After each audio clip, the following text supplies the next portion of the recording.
our bellow off? Mm-hmm. All right, now I heard him. All right. Hello, welcome to episode 40 of Ring Takes here. Of course, I'm joined by Brian and Lewis.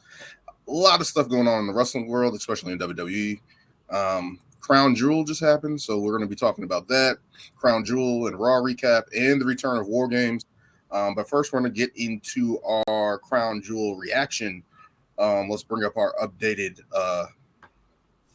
begrudgingly, I'm going to bring up these listings, but we all did good. We all did good. Okay. All right. Brian is at 30. Okay. Lewis is at 48 and 17, and I'm at 36 and 29. Only one L on the night.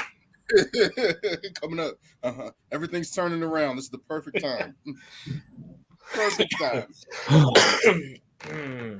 But we can get into the first match of the night. Ironically, the first match of the night. Seth Rollins versus Drew McIntyre.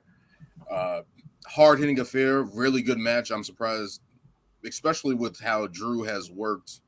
We've seen him work in the past with a couple of guys, and it's been kind of clunky. But this one was pretty good between him and Seth. You can see the attention to Seth's back. Drew McIntyre working him down, obviously working him down. What do you guys think about this match with Seth retaining, and especially with the ending with Damian Priest and Sami Zayn coming out in that whole fiasco? Great way to start off the show. Seth and Drew, they've matched up before. I specifically remember. Yeah, I was actually surprised too, because when you look at all the stories going into this event, you could definitely say that Seth and Drew have one of the top compelling storylines. So to see that they kicked off the show was definitely a very interesting decision. But at the same time, they've had history with one another before, and that history has always resulted in great matches. I can remember when they actually fought during the pandemic when Drew was champion and Seth was the heel. So now we get the change of dynamic for this match. Great way to start off the night, like Daniel mentioned. The psychology. Is he a heel? Is he a heel? I think we talked about this. Very slow burn. Week. Yeah, exactly. We talked about this last week. Lewis had mentioned it last week when we were making our picks that Drew was kind of teetering towards that heel side, and that a loss would eventually result in him going full heel. We didn't really get a sense of that this past Monday on Raw, but we definitely see the slow burn is indeed coming. But it was a great match. It was a great way to start off the show. I definitely love the finish, the closing sequence, the last 5 minutes with the back and forth between them. You really couldn't tell which way they were going to go. I actually thought that at one point Drew was going to come out on top, but luckily Seth pulled it out. And I love the business that they did at the very end with the Money in the Bank briefcase and Damian Priest coming out and Sami Zayn still in the briefcase, which obviously adds another layer to that 3-month story between Judgment Day. Sami Zayn is Repo Man. Exactly. He's the pirate that's still But great way to start off the show. Yeah, it was a hell of a match. Drew looks great. Seth looks great. And while you were talking, Brian, the one thought that actually has been coming up is like you can tell that Triple H is definitely running the show just because of how literally matches are ending on their own. It's not bullshit interferences. It's not, maybe on the Roman side, with just I was about to say, story, just because of that story.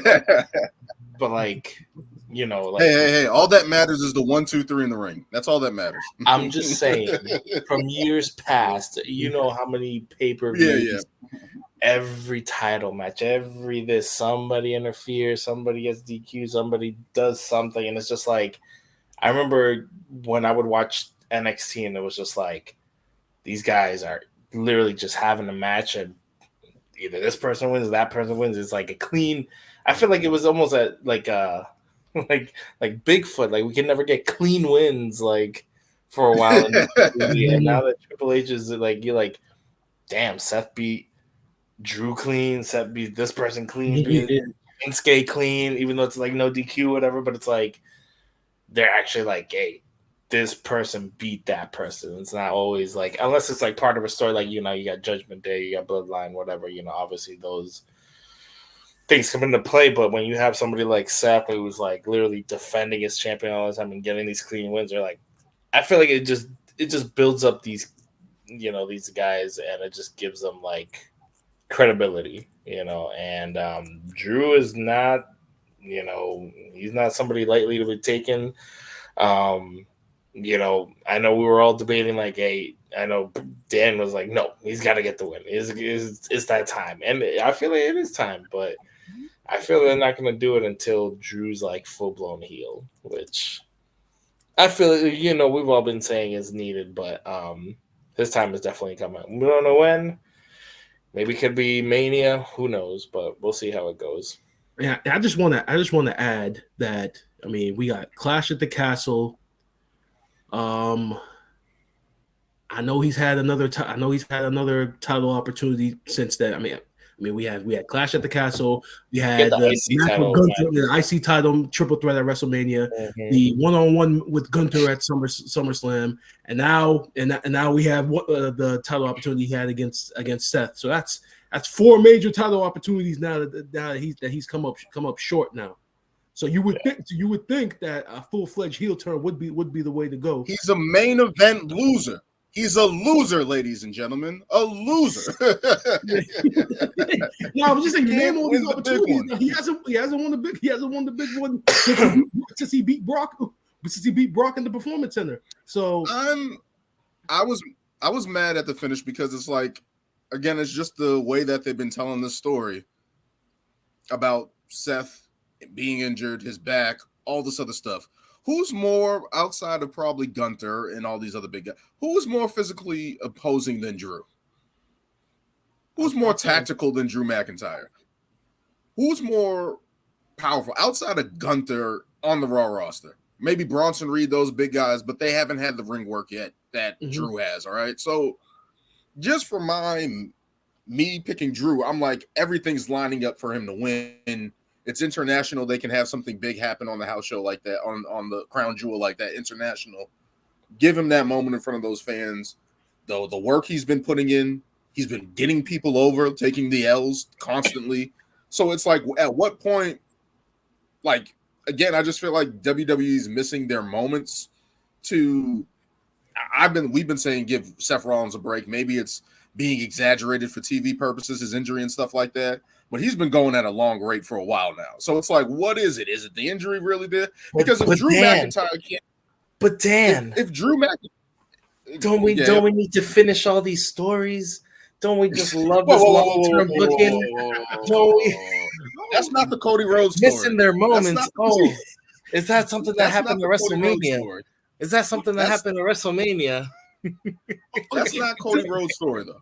It's not. That's not Cody Rhodes' story. Seems like it's been a long. That's the long story booking that we need. But in terms of Drew, it's just I just don't understand how he's not able to get that done. You know what I mean? Like, he's been put through the ringer month after month, and Drew McIntyre, who's this physically imposing guy, who's hungry, who hasn't had a big time win, who hasn't had that moment. We talked about the promo packages before Crown Jewel, how it's like, this guy's going to be a player. And then all of a sudden he loses again. What is he? Okay, so the reason when we were picking, and I was just like, Crown Jewel just does not look like the place where Drew is going to win. It just, for me, it didn't feel like the right place. Obviously, we're not getting another Clash at the Castle anytime soon. That, honestly, for me, should have been, well, whatever. That's a different story. Yep. That's a different whatever. And we didn't have. I don't think we had the World Heavyweight title at that time anyway. But Crown Jewel just didn't seem like the place. And honestly, like you said, he's not full heel yet. So then you basically have two baby faces going at it to see who's what. So that's why I was like, I don't see Seth losing here. And yes, I fully agree. But what they've been hinting at, what they've been throwing out with the Judgment Day and, Drew not being the same Drew, it's just that turn is coming. And I feel like he has to get to that dark side to be like, you know what, screw everybody. I'm going to do whatever it takes to get my championship, which is why I'm feeling like it might even be at like WrestleMania. I feel like because they haven't shown anything that's like, they show him talking to the Judgment Day. We don't know what the hell they were talking about. Afterwards, I mean, after that match, that looked bad. That looked bad. It's like you look terrible losing. Exactly. And not getting but this is my thing with the whole Judgment Day thing. I'm like, what? Drew joins is gonna be full black mascara and shit. Like that's not Drew. Scottish psychopath. The black vest with the hair down. Scottish goth drummer. Like he's gonna come out with a nose ring and shit. No, like come on. He doesn't even have tattoos. Hey Drew, can you just get a Judgment Day tattoo on your bicep? Can you get like a dirty Dom thing right here real quick and just it just doesn't I don't know. It just doesn't I don't know what they were even just teasing that for the purpose of that match, but him just like joining the Judgment Day just didn't make sense to me. So I think his heel turn is going to come on his own. Like he's either going to go after Seth full blown now and just like either beat the crap out of him. I don't know what they're planning, but I know his time is definitely coming. And I don't know if it has to do with this whole contract thing because, we've heard that it got extended because of like injuries and stuff. So maybe they don't want to put the title on him yet. It could be a plethora of things. So we don't know. Well, if they give him what he's doing, what he's earned, and give him that contract, then maybe we can actually move forward and give him some compelling stories. Yeah. But I want to ask you guys a question. It's more so towards Seth. Since the Nakamura feud, now his back is like a primary focus now moving forward on Raw. And I just want to know, how do you guys like that, or do you think that's something that should have just stayed in the Nakamura feud and they should have just moved on from it? Because it seems like his back. I don't think they can ignore it. I don't think they can ignore it at this point. Because a back injury, it's a back injury. It'd be one thing if he like sprained his ankle, whatever. But it's like you guys built this whole thing like he has a broken back. He has this. Nobody with a broken back is going through those type of matches and still coming out on top. Like, I would like it if they wrapped his ribs like DDP back in the day. And really sold the injury that way. I'm in a body cast, just like, come here. No, like just the rap. If you remember DDP when he fought Savage, Macho Man Randy Savage, used to rap, and as soon as he starts to match, they rip it off. That was dope. Like, I need you to sell it. Just when you land on your back. In the match with Sami Zayn, he did have the medical tape on his back, so it's not the same, but it's still being 90% of people don't know what the hell that is. Hey, you see a lot of athletes don't know what that is. You think little kids know what that is? You think little kids know what that is? How they don't know what's a part of his ring gear? They're like, they're taping his back together. like, what are we doing? What is like? It's a Band-Aid. Like, what is that? Like, come on, we need Band-Aid. It does something. It's for like muscles. We need him being helped out the arena. we need the whole spiel. Like, go all in with the sell job if we're gonna honestly, because of the way they've been targeting the back, I feel like Nakamura should have been like kind of like the last boss to be like, yo, I'm gonna really go after your back, but I don't know. I'm not saying that Seth isn't doing a great job, and hey, he's been defending the title like crazy. He's been getting like I said, he's been getting the clean wins, but it's like I feel like it's time for a new change. And I mean, I know we're gonna talk about it later about Raw, and I knew it wasn't gonna happen. I was secretly hoping Sammy was gonna win, and I didn't like the quick roll up. Like, really, Sammy's gonna lose in a quick roll up, but we'll talk about that later. Apparently, that's how you protect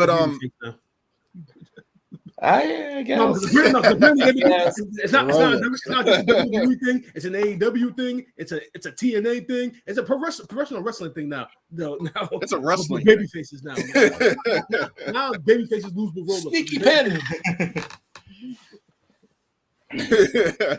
No, my whole thing about it is, now that you guys are talking about Seth and stuff like that, I watched Survivor Series 1996 earlier, and HBK won the title at WrestleMania and then lost to Psycho Sid at Survivor Series 96. And it was the whole thing. The crowd was getting tired of him. I'm not tired of Seth. Obviously, his song is still going high, but the run to me is just not holding up. And I'm just like, we need some type of change. And it's not saying that he can't be in the title picture. He needs a rival. He needs somebody. That's what builds your title run. You just don't just beat the person one after another. You kind of need a rival for a couple pay-per-views. And I don't feel like we're getting that. And I feel like that's the one thing that's missing. He doesn't have that person. Like if it was Drew, like this should have been like a DQ scenario, so then he gets another rematch type thing, kind of.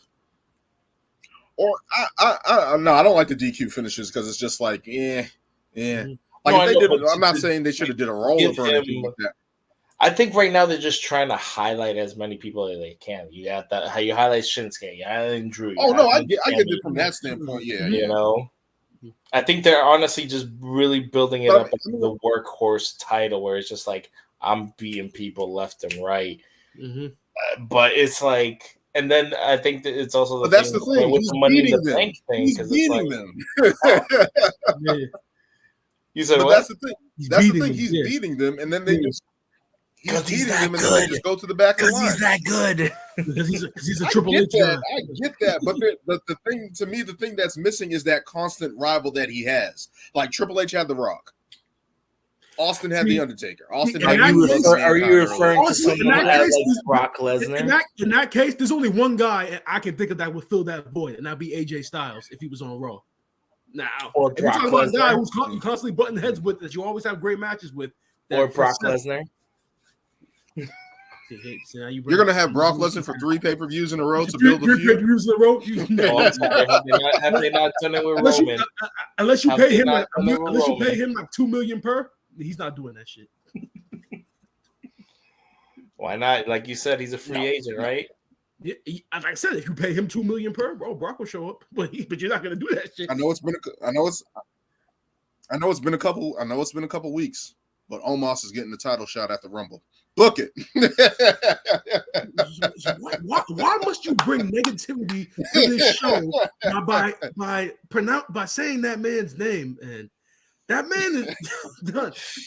And I'm assuming that video that we saw on social media of him throwing Cody in the ring, and I was thinking that's where they were going. I guarantee you they saw that shit and they realized, nah, Cody and Omos, absolutely not. Oh my! Granted, we got a couple more months of him in Judgment Day. Which hasn't been great booking, but clearly it was better than putting him with Omos. So I make my case. I'm just saying. You guys mentioned free agent. Omos is the biggest free agent. You know what? Now that Dan's bringing him up, watch it's gonna be Omos who beats like Gunther or something. Yeah. Be the biggest letdown. If they do that, he just picks him up. Do that. He wins. If they do that, that is disgusting. That is disgusting. If they do that. I mean, see, those are saying his name like Candyman over here trying to get him. Those are the decisions that lose viewership. those are the blunders that cost you viewership. So you don't do stuff like that. He's a main attraction. What are you talking about? How? You guys paying attention to me? Making that decision. Making that decision. An attraction wins. No, making that decision is the equivalent of this. Remember? It's the equivalent of this. I'm just saying. Yeah. All right, you just said. We'll see how that continues to build up, especially. That's why it's tough with Seth. It's like he's doing a great job. He's getting the wins. I think we all kind of just. And how long has he had this title since SummerSlam or before that? No, way before that. May. Since May. They had the tournament. Yeah, they had the tournament at It was in Saudi Arabia. He won the title in Saudi Arabia. Yeah, I think that was Night of Champions, right? It was Night of Champions. Yeah. So it's like May. So it's been 6 months. What better place for him to lose it? Booking wise, that would have made sense, but yeah. I wonder if they're really thinking that okay, we want Seth to go into WrestleMania as champion. I don't necessarily think that's a good idea. It's looking that way. I don't think that's a good idea because if you have both of your world champions going in as champion, and we already know, and we already think that we know Cody is going to end up facing Roman, and Cody's going to come out on top. At least that's what we're hoping and predicting. And if you're having Seth going as world champion, and he's had this long reign, I mean, it would almost make sense that he would retain now because it depends on the opponent, because we did see the tweet with Will Ospreay. Yeah, you did see the tweet with Will Ospreay. So but that's not till February. That's a Mania match. That's crazy. As much as I would love to see Ospreay in WWE, I'm never gonna see it until he actually comes out on WWE TV. I'm never gonna see it, man. He's had so many statements over the years on WWE. I think I shared the article link. I know what you're gonna say. Oh, will you give him the money? Show him the money. He's mad. He's really young. But yeah, he's young and just but I'm saying Vince. He probably had concerns over Vince. A lot of people probably had concerns over Vince. Yeah. So now that Triple H is going on, he's seen the booking of how that is. I mean, Will Ospreay is kind of like AJ Styles. He probably doesn't have the titles and stuff like that, like AJ Styles in the run. But him coming in, he's going to have his name. He's going to have his entrance. Like, he's going to get that Cody AJ Styles treatment if he comes to WWE. I mean, that's the one silver lining. And the only thing is that, like, his wrestling, he has to tone down his style like a lot. But that would actually be good for him, because we see all the bangers that he's had. I mean, I know at a young age that he's worn down. So being in WWE would be good for him to work a less stiffer style, work against all these better opponents, make more money. So I can definitely see how it would benefit him. I just don't see him doing it because I think one of the things, obviously, he has to move to the U.S. in order for him to do that, and I don't think he'd do that, because I think he likes being able to make his own schedule and work overseas, work in Japan, work in England. So that's why I don't see it. But the only reason, I think, because I have been hearing recently, because I heard that he in the past he was like, oh, I'll never go to WWE, but now that his contract's coming up and he's trying to leave New Japan, he's actually considering it. And that's why they're like, oh, if TNA could land him, he could be like the main event player there and like lead that whole brigade. He's too big for TNA. No, I know, if they're going to throw some money at him. They're trying to create a whole new resurgence. They're either like trying to bring new people in, they're trying to rebrand, they're trying to new stage everything. They're trying to like rebuild and kind of become like an AEW or their own thing, But I was hearing somebody say that, like, could you imagine if they landed someone like him, like that could be like AEW's MJF, that could be like WWE right now with Cody or their Roman or whatever, like they were saying like TNA has players, but it's like they don't have that like number one guy, whatever. So if that was a possibility, but I feel like if WWE really wants him, they would offer him a crazy contract, and I feel like they can pull that up. But it's also especially that's where he really wants to go, And a feather in their cap is if they ever do a WrestleMania in England, in the UK. If that's the selling point, and you only have to work only have to work 6 months this first year, but leading into that WrestleMania UK probably in a year or two, you can main event that. Like, you get your spot. Like, when does his contract expire with New Japan? It expires in February. Okay, so WrestleMania is going to be late March, early April, and obviously at WrestleMania they always announce where the next WrestleMania is going to be. Now, if they make the announcement that WrestleMania 41 is going to end up being in England, and he's still a free agent out there, you need to throw the book at him and make sure you get him for that event. That means he has to win the race. That means he has to main event the show. If it's off, I'm just saying, he's good enough to do it. He's good enough. That's the thing to me. Like, even if it's not the first year, like, hey, like, you can just work 6 months this year. That's all we're asking for the first year. But the next year that we're going into WrestleMania or whatever, the one after that, you can main event that, and we just need you for a year. And if you like it, if you want to stay here, but we're angling to put you in the main event at WrestleMania, whatever, 42 in the UK. I don't think you would leverage that. Like, if you want to stay, come headline WrestleMania, and then if you don't want to stay, leave. I'm just saying this. I'm just saying this. Will Ospreay and AEW, cool for them. In Impact, he's a big fish in a small pond. In WWE, in the UK, imagine that. Like, we have British Bulldog was their biggest guy back in the day. Like, British Bulldog was that guy for them. To get a guy like Will Ospreay, who's from the UK, from London, in that atmosphere, like, that's crazy. We saw All In, right? We saw Wembley. Yeah. And we know how crazy their fans are. We saw them at Clash at the Castle. Like, we know how crazy they are. So I'm just thinking from that standpoint, that's the illest selling point. Like, you can be the British, you can be what we were supposed to do with British Bulldog. You can be that British star that has that mainstream appeal and go into your home country as the champion or be challenged for the title. Like, I think that's just cool from that standpoint. Like, I can't imagine anything else being bigger than that in somebody's head as a wrestler from that play. From that, that's like to perform for Crown Jewel and stuff like that. That and stuff like that. That's the question that a lot of these talents, these free agents in AEW or wherever else, are going to be asking themselves. You know, ultimately, do we want to give up? Do we want to give up control of our character for a bigger payday on a bigger stage? And it all depends upon what you as a talent really value. And do we think Ospreay would value the money in the stage more than having his own schedule and doing things his way? Maybe not. But I have seen. He would have his own. He goes everywhere. Well. So he goes everywhere. He's everywhere. I think if you have a big enough name, you can leverage what you want to do with your character. Because I feel like someone like AJ came in with literally the same stuff he was doing out before he came.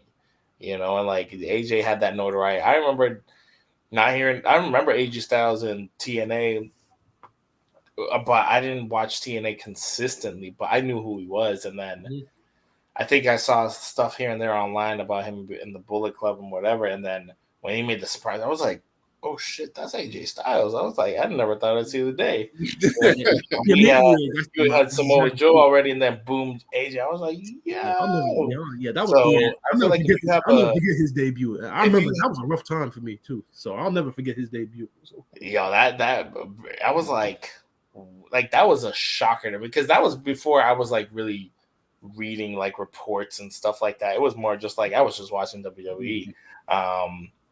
And that was just like a huge shocker to me. I'm sure there was reports about it, but that's the one I didn't hear any. I remember I didn't hear anything about it, and then you're watching it, and it naturally happened, and it was just like, oh shit, like AJ Styles, like that's because we saw what he was doing with the Bullet Club in New Japan. It's like he's never leaving that. He's cool. And then him, like, to see him come out at the Royal Rumble at that, like, that was dope. Steve's song was fire, and then the freaking the hands and everything. I was like, this man. Everything, like the swagger, it was dope. Fire. But we'll see what happens with Seth Rollins and Drew McIntyre's potential heel turn. We'll see what happens with that. But let's get into our next match here, which was Rhea Ripley surviving the Fatal 5-Way against Nia Jax, Shayna Baszler, Zoe Stark, and Raquel Rodriguez. I thought this match was pretty good. I thought everything was going well, and the only problem I had with the match was the finish. That was the only thing that I had a problem with because Raquel Rodriguez going to pin Shayna Baszler when Rhea's on the top rope delivering Riptide to Zoe Stark. It's like, what are you doing? I just didn't like the finish, but I think the camera wasn't supposed to catch her going for the pin. I think the camera was supposed to stay up on Rhea the whole time, and then as Rhea's coming down, you see Raquel is down there, and the whole thing that just looked clunky. But as far as the whole match goes, all 5 women did definitely get spotlighted. You see Nia Jax's dominance. You see. With Raquel, her strength and such. Obviously, Shayna Baszler coming out with the martial arts uniform. Snapping on that. I wasn't a fan of that. Well, you weren't a fan of it? I mean, Ronda did the same thing when they last time she was in the Saudi Arabia. With I just don't like that get up. I just don't like that get up in wrestling. Like It's at a place. I'm cool with it. Yeah, I'm cool with it if it's as long as it's legit. See, Ronda and Shayna are legit. Like when you see someone like Tozawa doing it, we know. Obviously Tozawa, if he does take Marshall, I'm assuming he does. Probably is legit, but obviously when he's not taken seriously as a character, then we think it's a joke. Yeah. But as far as I like to get up as long as it's legit. But the match itself, I agree with Daniel. It was a very, very good match. It served its purpose, pretty much spotlighting the five women who are the top in the Raw Women's division outside of Becky Lynch. Pretty much showing how the strength of the division. I mean, it really isn't much to say. We all picked Rhea. We knew that she was going to come out on top, and as they announced, we'll get into it. But it seems as though Zoe Starks is going to be the first challenger at Survivor Series. So the match served its purpose, spotlighted all five women. So showing the strength of the Raw Women's division, and moving forward. Will we get? Is Jade coming to Raw? Is she coming to SmackDown? We don't know. But if she does come to Raw, there's the competition is there for her. Who knows? Yeah. Honestly, Raw's. We were complaining for the longest time that Raw didn't have any challenges for Rhea, and boom, I don't know where you got 5. So I mean, I think it's a good time for women's wrestling, and I was gonna say, I think Shayna actually finally got a good showing where she literally had everybody in a hold at the same time. That's very unique. You don't see anybody doing that regularly. Hopefully they start building her up more. I don't know. I keep reading stuff where people are like, her time might have already passed. Like WWE might have missed the opportunity with her because it's like you don't want SummerSlam. No, you don't. SummerSlam. Don't remind me. That's literally what it was. No, that's why people feel the way they feel. They haven't gotten over that match. That match is gonna stick in people's minds. See, that's like the Queen of Spades in NXT. That match is going to stick out in everybody's mind moving forward, no matter what they do with Shayna. No matter how it's just how exactly. It is. And that's the thing. And that match, honestly, I felt like it made her look more weak because I think she did get injured. So I don't know, but I just don't want it to be like a Lacey Evans thing where it's like you're rebranding. It's like it's not gonna work, So, and she hasn't changed up her gimmick as that much at all, actually. But it's just like have her win some matches. Like if you really want to start establishing these women, give them like you do new talent to come out. Give them a couple wins. Give them like beating people, whatever, clean or quick or whatever. It's just like that's how you start building up these they're highlighting everybody as like monster strong women, but it's like give them some wins and then you're like, oh, we got to watch out for her. Everybody knows Nia is strong, but like Zoe, give her some wins. I mean, yeah, she got her title shot already, but like Shayna, Raquel, like highlight each of them by giving them matches to like. They deserve to be in this match and stuff, but the match itself, great. I think Zoe definitely has a lot of potential. She's very athletic. She does some crazy moves that I've never seen before. So I'm interested to see what she's going to do with Rhea later on. So, and Raquel, I'm waiting for her to just show me something crazy, and I don't know. I'm just waiting for her to stop fucking smiling during her entrances. That's what I'm waiting for. I mean, can I get that? Smiling as much. She's more doing every like time she comes out. I swear, I get heated inside. It's like, yo, stop fucking smiling so much. I smile here and there. I get it. You don't get it. You're a babyface, but you also have the dominance. Have the dominance and strength that cancels out all that damn happiness. It's like, yo, I get it. I mean, she shows it.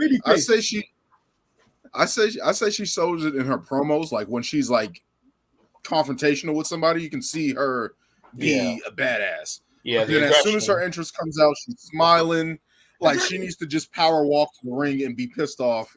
We're not stupid. She can still be that badass and still come off as that baby face without smiling. Like like we're all smart. We're all smart fans here. We're not idiots. We can clearly tell that she's a badass. That she doesn't need to smile to show that. Like I'm a baby face. I'm a good guy. I'm a good girl. No, we Hey, Bailey used to smile and she used to win. Leave her alone. Her whole gimmick was based around that positivity that everybody's. It was a hugger. Everybody's she was a hugging the hugger. Like, I mean, hey, it worked. If you're hugging for a people, while, and then you're not a hugger. Bailey You're not Sabelli smiling. won at WrestleMania. That's all I'm saying. I'm just saying that one at WrestleMania. But I thought this match was pretty good. I thought the entrance was Rhea was like weird at first, but it was like I didn't get that. It was magnified for Saudi Arabia, but it's like her interest is still badass with the music and stuff like that. So I like that. I liked all the spots the women did, especially Shayna with the triple submission, as we talked about. I thought everybody got a good showing. I thought they did this really, really well, especially for a bunch of women that we didn't know what they were doing with. How are they going to get there? How is this match even coming about? To see them all get spotlighted, to see them all do well. And it's like usually multi-man matches, there's always usually multi-women, multi-man matches. There's usually a little bit of confusion, a little stumbling, like a little clumsiness, a little inconsistency with the pace of the match.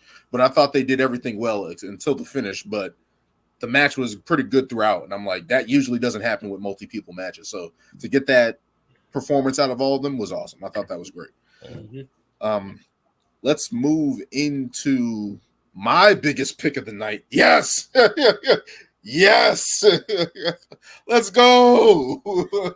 Let's go. John Cena versus Solo Sikoa. And we have a new star. Spike in my side. The one spike in my side. We have a new star in front of us, ladies. It's not even a new star. It's not even a new star. Hey. How long has Solo been there? Since Clash at the Castle. Mm-hmm. So I mean that doesn't mean anything. That's not a new star. He's been highlighted positively for a while now. I mean, it's been a year, so yeah. Whoa. New star. Was there any bigger win than this one? No, there wasn't. Okay, so a new star is born. You know who needed that? You know who needed that? Theory. And what happened? He got put in the tag. He did get that win. He got put in the tag team. On a bigger stage. He's going to be a leader. Now he's going to be a leader in the tag team division. How is he a leader if it's a tag team? Hey. He's the only one. He's the only one in the tag team that's a former champion. So yeah. Exactly. See, did Grayson not win the North? No, but he didn't. Nah, he didn't. He had a banger with I think Carmelo Hayes at the time. One thing I will say, I don't know. NXT, I don't know why I hate Grayson Waller's music. I don't know why I hate it so much. It's out of place. It's out of place. I'm like, yo, this music's trash. Like, give this man something better. I actually think it fits him, and I think the reason why you're saying this trash is because think about it. When did the Grayson Waller debut? When in NXT 2.0, where you weren't watching because that was Vince's NXT. See, if you had been watching those episodes when they started building his character, because initially he started off as a baby face and he had the music, and I guess when he eventually turned heel, it just stuck with him. That's why to me when I see it, it's just it is what it is. It's his music. Know. If you're watching the 2.0, you get it. It's crazy to say how much I didn't watch of 2.0 because I'm like. I didn't see any of that, and I guess there were people there who, like, I didn't even see that are gone now, and they were like, "Yo, their gimmicks were just terrible," and I'm like, "It's crazy how I stopped." I literally stopped after that first episode. I'm like, "I'm not watching this. I don't know any of these people. I don't know who this is. I don't know nothing. Nope. There's no DIY. There's no Undisputed Era. No, thank you. I'm out." Yeah, but one of the bright stars of NXT 2.0, Solo, got the biggest win of his career at Crown Jewel against a Hall of Famer, guy they consider the GOAT, John Cena, who he put down with the thumb multiple times. Now the question is, do we think this was the retirement match? I think not the retirement match, but it's the hiatus match. I don't think we're going to see John Cena for a couple of weeks or months, maybe. I mean, we still don't know when this actor strike is going to come to an end. But I think initially, when he came up with this deal, I think mid-November was the target date. Because obviously we don't know what's going on with the strike. He may decide, oh well, strike's still going on. Let me get a couple of additional weeks. But I definitely do think this was the send off for John Cena because Solo put it on him. I mean, when you hit the Samoan spike at least 8, 9, he reversed the AA like 5 times. Yeah, exactly. And the fact that he didn't even hit Cena didn't even hit his finish, and he not even once. That says a lot. I mean, this match really was for the goal of this match was let's make a new star. Let's make a new star in Solo Sikoa. And I know obviously when Lewis and I were picking this match, we were thinking of reestablishing John Cena, probably thinking that okay, Cena's probably going to be around a couple of more months, couple of more weeks, so therefore he gets this win, and then maybe he'll get a match with Roman down the line, but we weren't thinking about how at this point how John Cena really wants to like give back. I was looking at an article on Sportskeeda with Bill Apter, who's a legendary magazine writer, and I guess apparently he has sources in WWE that says that John Cena volunteered to put Solo over and didn't mind getting his ass whooped the way that he did. No, yeah. I mean, John's a company guy. John Cena's always been a company guy, so it's not surprising that he would go to these lengths to make a new star. But definitely see Solo on the rise now. I wouldn't be surprised now if they took this win and now they went back to the whole is Roman afraid of Solo? Because they hinted at it for a while that Roman may look at Solo or Solo might want to be chief now, or that Solo might want to be tribal chief. I mean, anyone that beats the greatest of all time, that's the 16-time world champion, should get that feeling of, well, if I beat John Cena, then I should be the tribal chief, right? Yeah. So that was true, and that's why that's why when it happened, I was shocked, but then I was like, that's good. Like he's putting over this young talent, but I thought that this would have been the perfect time to just give him that win in the Saudi Arabia. We got a huge pop, obviously. It was just kind of unexpected. Like I didn't see that being the road. So, and if this is like his last day for now, I mean, I would like a proper send off. Like I don't want like a send off, like a Kurt Angle retirement match that was just please no. Exactly. So not saying that this match was bad. No, yeah, he did a good job but it's like sucks to like see like, okay, if this is your retirement match, you're really gonna get your ass beat like that, and then that's like the last image you have. The rule is you lose on your way out. You lose, you do the damn job. You lose on your way out, Lewis. You lose on your way out. Out with the old, in with the new. That's what this is. Creating a new star. Get John Cena out of here. But at least announce that it's a retirement match, though. At least announce that it's a retirement match. Oh no, he's gonna get a proper send off. I think. How do we know? It's John Cena. We don't know. He's not gonna get his ass beat. You don't know. Not like that. It was a very somber time in Saudi. You would think that his man's like these out guys. He pulled the faded out the. I don't know because it's just like again what John Cena has done is just like, and especially getting other people over. I remember when he got Brock Lesnar over, as you said, he got Austin Theory over and stuff like that. Like he got his ass whooped by Brock Lesnar. He's lost other guys, AJ Styles as well. He's given a lot to AJ Styles when his run was doing up with the beat John Cena up and stuff like that. So looking at it from that standpoint, it's just like, hopefully we get a proper send off, because it's like, yeah, that was tough, and especially in Saudi Arabia, it's like I don't know if that's going to be the send off. It should be Mania. It should be a big pay-per-view SummerSlam. It should be that type of year for that. So hopefully, let them win the Rumble. I mean, he's 1-2. I mean, he can If tie John Austin. Cena wins the Rumble, tie Austin with 3. Big match, John. If John Cena wins the Rumble and then goes challenge Roman Reigns at WrestleMania 40, I'm gonna hate you guys for even taking the Royal Rumble. What if he wants to go after Seth or the world title? Nah, he got bigger fish to fry. He got bigger fish to fry. John Cena beating Seth Rollins. John Cena turning around and doing the old one for the Gipper. My last match, win or lose, this is the last.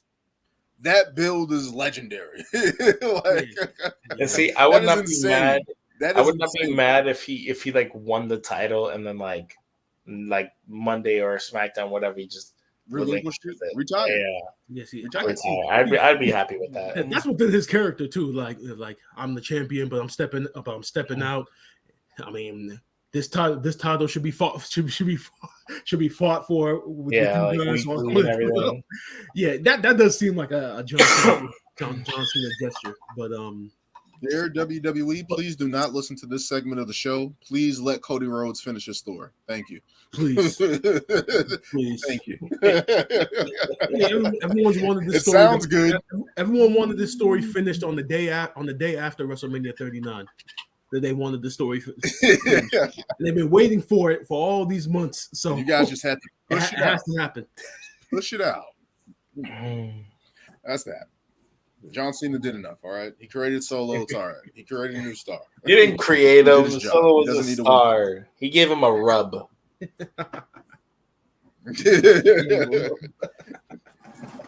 A good rub. But yep, Solo got a big win. We'll see how this transpires on SmackDown, of course, and see how that continues. Because obviously now he has momentum. He should be looking for either the United States title. He should be looking for an opportunity to get some more gold, be a better enforcer. Something. Or he steps to Roman like, you're my man's. When am I getting that title shot? As I said, if WWE was just patient and just did the Usos, the fatal 4-way match against all those guys with everything to gain, that would have been dope. Put it in a WWE game. WWE 2K25. I'm just saying right now. It's still possible right now within this Bloodline story. It still could. I'm just saying right now who's besides Survivor Series, who's going to be Roman's next challenger? You still got Elimination Chamber. You got Royal Rumble. Well, I guess apparently Roman is not going to advertise for Survivor Series, so we're not going to see him there. That makes sense. Yeah, I think they're not going to have. I don't think Roman is having a title match until the Rumble at this point. Yeah, I mean, there's no other pay-per-views, right? There's no after Survivor Series. I don't think there's any other like big PLEs until the Rumble. So they're probably going to do a Christmas special, but that's weird. No December pay-per-view. Yeah, I don't think so. They should bring back back Rock Bottom. Cyber Sunday. No, actually, no. From '98, bring back Rock Bottom. In this case, I actually like that there's no December pay-per-view. Go from Survivor Series right into the Rumble. Give the Rumble its proper build. Not have a show like at the very end of December, and then you got a 4-week build for the Rumble. Nah, give the Rumble its proper 2 or 3 and a surprise winner. Oh, here we go. Thank you. Yo, those weeks on this podcast are going to be very funny. I wouldn't be laughing as we get closer to the Rumble and then we make our picks. That's you guys are going to entertaining. Well, I can already. I'm just going to make the prediction right now. All you guys are going to be sitting there talking about other potential winners and all this other stuff. Yep. And I'm just going to say, there's one man that needs to finish the story. There's one man where this Rumble win means more to anybody else on the roster. Drew. Hey,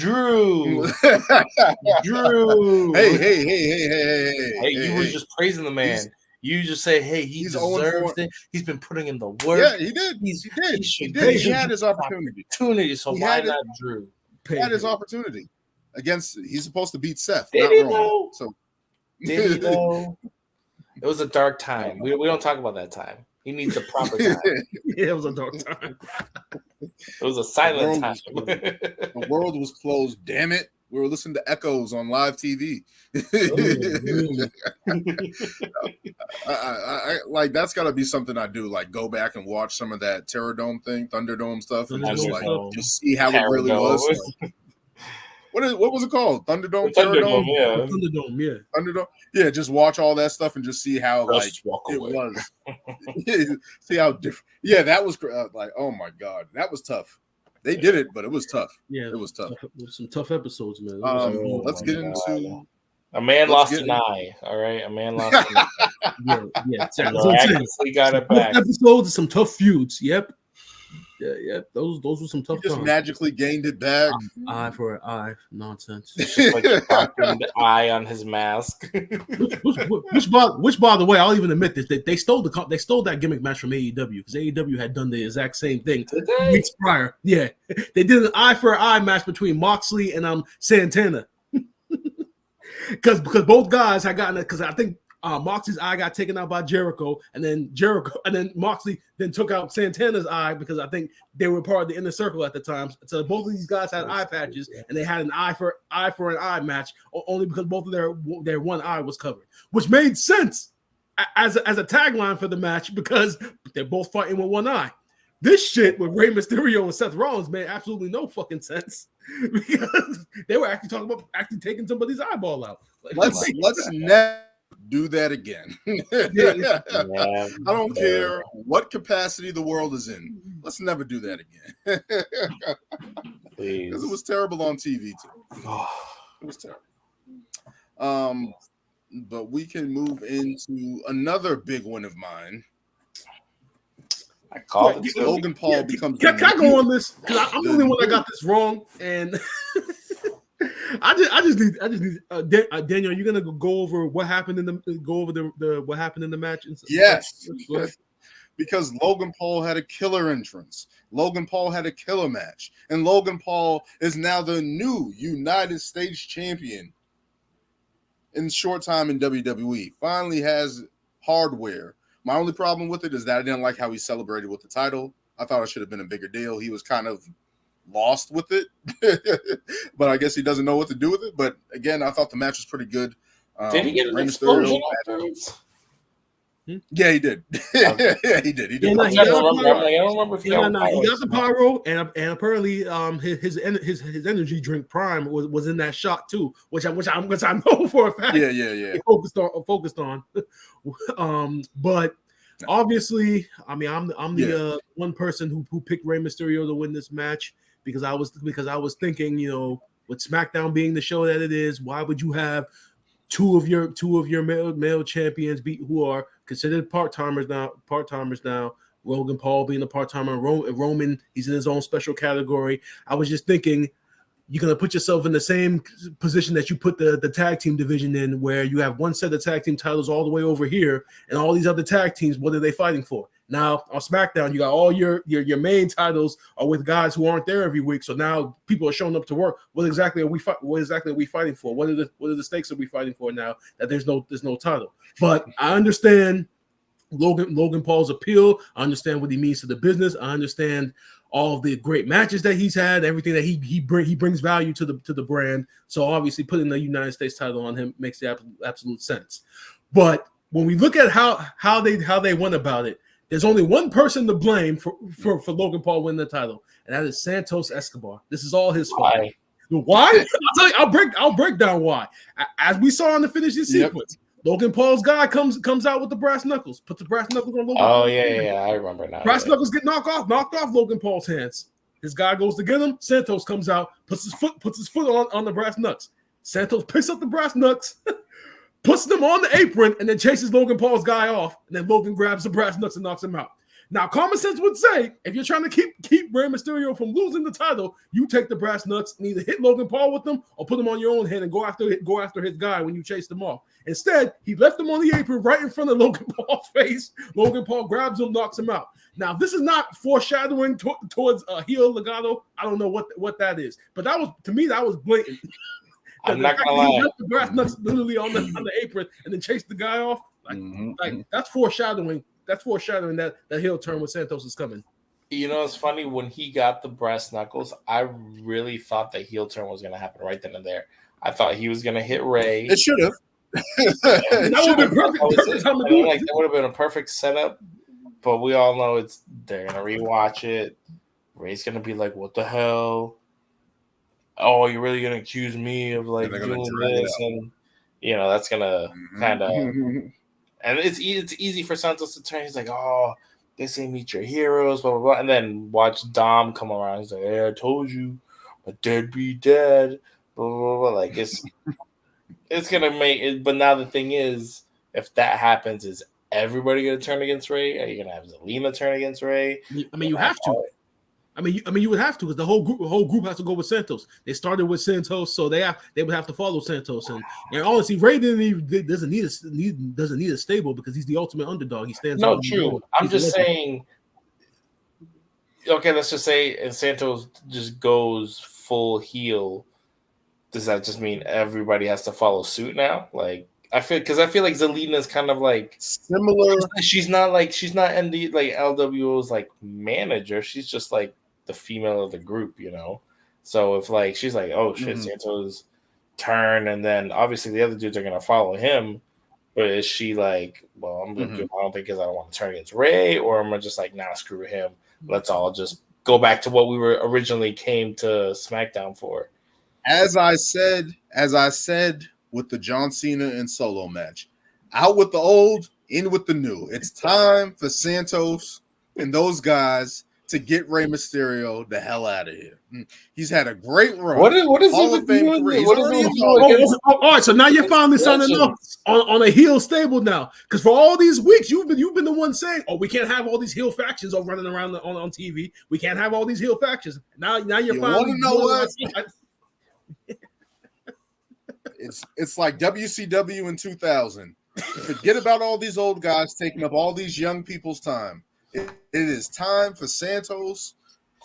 I forgot the tag team name. Sorry for that. It's time for Selena Vega. All these people to get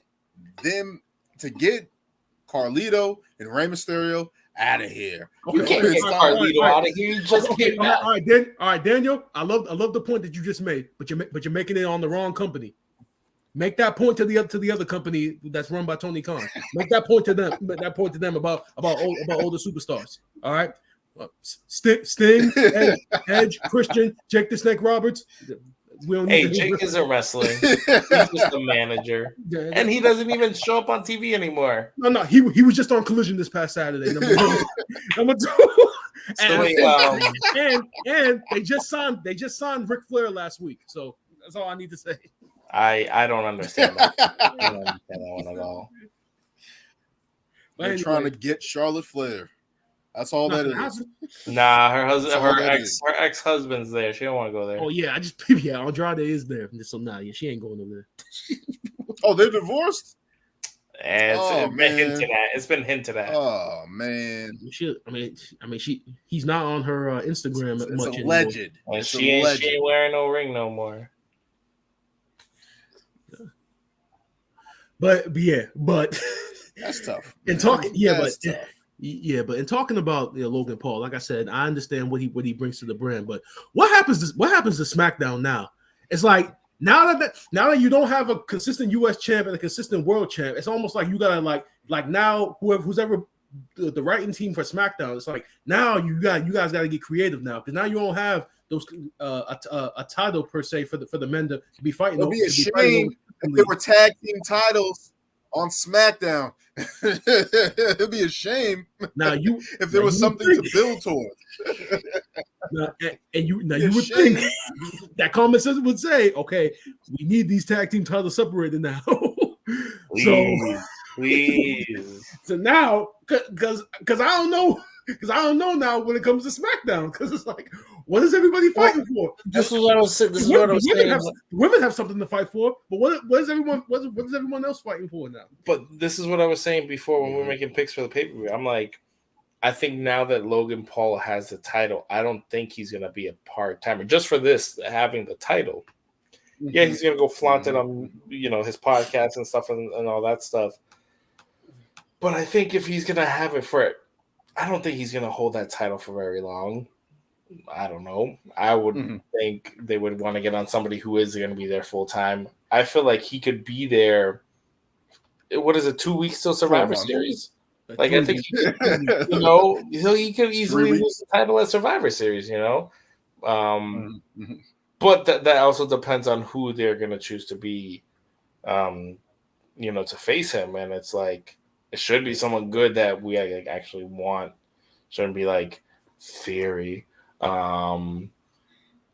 It should be some. I'm trying to think of who else is like a single star on SmackDown right now who could like probably benefit from that title, unless Santos. We're gonna talk about him later. But L.A. Knight. That's the match. I'm telling you. And if we are going to talk about him, and I'm assuming that we're going to talk about him because of what Daniel was predicting for WrestleMania as far as LA Knight goes. But if that's the plan that they're going with, then again, what exactly our guys on SmackDown going to be competing for if Roman is part-time and Logan Paul presumably is going to be U.S. champ until WrestleMania? I mean, it can happen. If he's going to be champion for WrestleMania, he's not going to be there every single week. Maybe once a week. He's going to have a lengthy title reign. I really think it's going to be pretty short. If I'm Logan Paul, I'm sticking around until WrestleMania. That's week? A bigger payday. That's more exposure. Yeah. It's you got to sacrifice what 5 months. That's a pretty long. Logan Paul is a very businessman. He's not a full-time wrestler. He's not a. You think he's going to be having matches every week? He has the United States Championship on his shoulder. I'm not trying to box anymore. I'm not trying to box. Logan does a little bit of everything now. I mean, he's a promoter, businessman, got the energy. He does a lot of shit. So he might not even have the time to show up every week. Got his podcast, I do not. I wouldn't want to do boxing. I got the United States title. Doing it though. I'm just imagine the press that he's going to have going into WrestleMania if he's the champion. The entrance he's going to have going into Philadelphia. I'm just saying. I know wrestling might not be big to these guys that have other interests, right? Like Bad Bunny has different interests and stuff like that. But if I'm trying to be at WrestleMania, I'm trying to be at WrestleMania. And especially when he's signed. It isn't like he isn't signed to WWE. Yeah. I'm pretty sure he has flexibility and stuff like that, but I'm trying to get into WrestleMania if I'm him. But yep, Logan Paul is the new United States champion. We'll see how that goes. We'll see what happens with Rey Mysterio now, most certainly on SmackDown, because that's definitely going to be a storyline going forward. We'll see what happens with that. Let's get into Io Sky versus Bianca Belair. Io getting a much-needed win.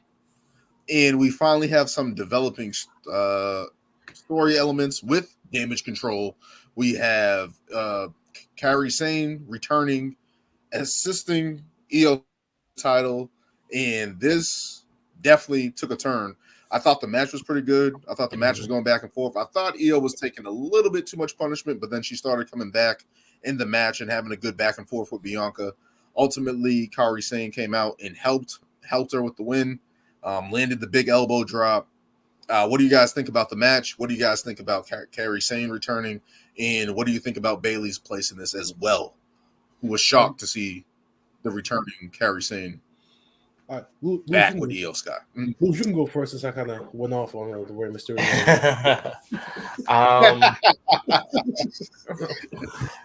Great match. Definitely a surprise that I was not expecting. I have been hearing reports that Kairi Sane was already, coming back to the company, and that she was finishing up her time with Stardom and everything. I think I did hear some stuff about her probably being there, but I don't think I really paid attention to it. But definitely great to see her back. I always fucking loved her elbow drop. I thought it was a thing of beauty. I see that she has a different character. I don't know if she's still going to be doing the Pirate Princess, but we'll see. I was actually a really big fan of it. I thought it worked for her. I hope we can get some translation on her promos if she's not speaking English. But it's interesting. Don't take the Nakamura approach. I hope so. But it works though. She had like a whole dark. It's work. She had like a whole dark getup. So I'm like, is she gonna be cutting some promos? I think that would be great. But it's interesting to see what they're gonna do with Damage Control on her because, and I didn't even remember that. I guess it was Bailey that was like her last match before she left. So is she like, hey, yo, what's up, yo? They took her out. Yeah, they took her out. That's it was Bailey when Bailey was with Sasha. Yeah, when they were together. Yeah, they took yeah, because it was Oscar and her were the tag champs, right? And yeah, they were. Yep. So Warriors. Yep.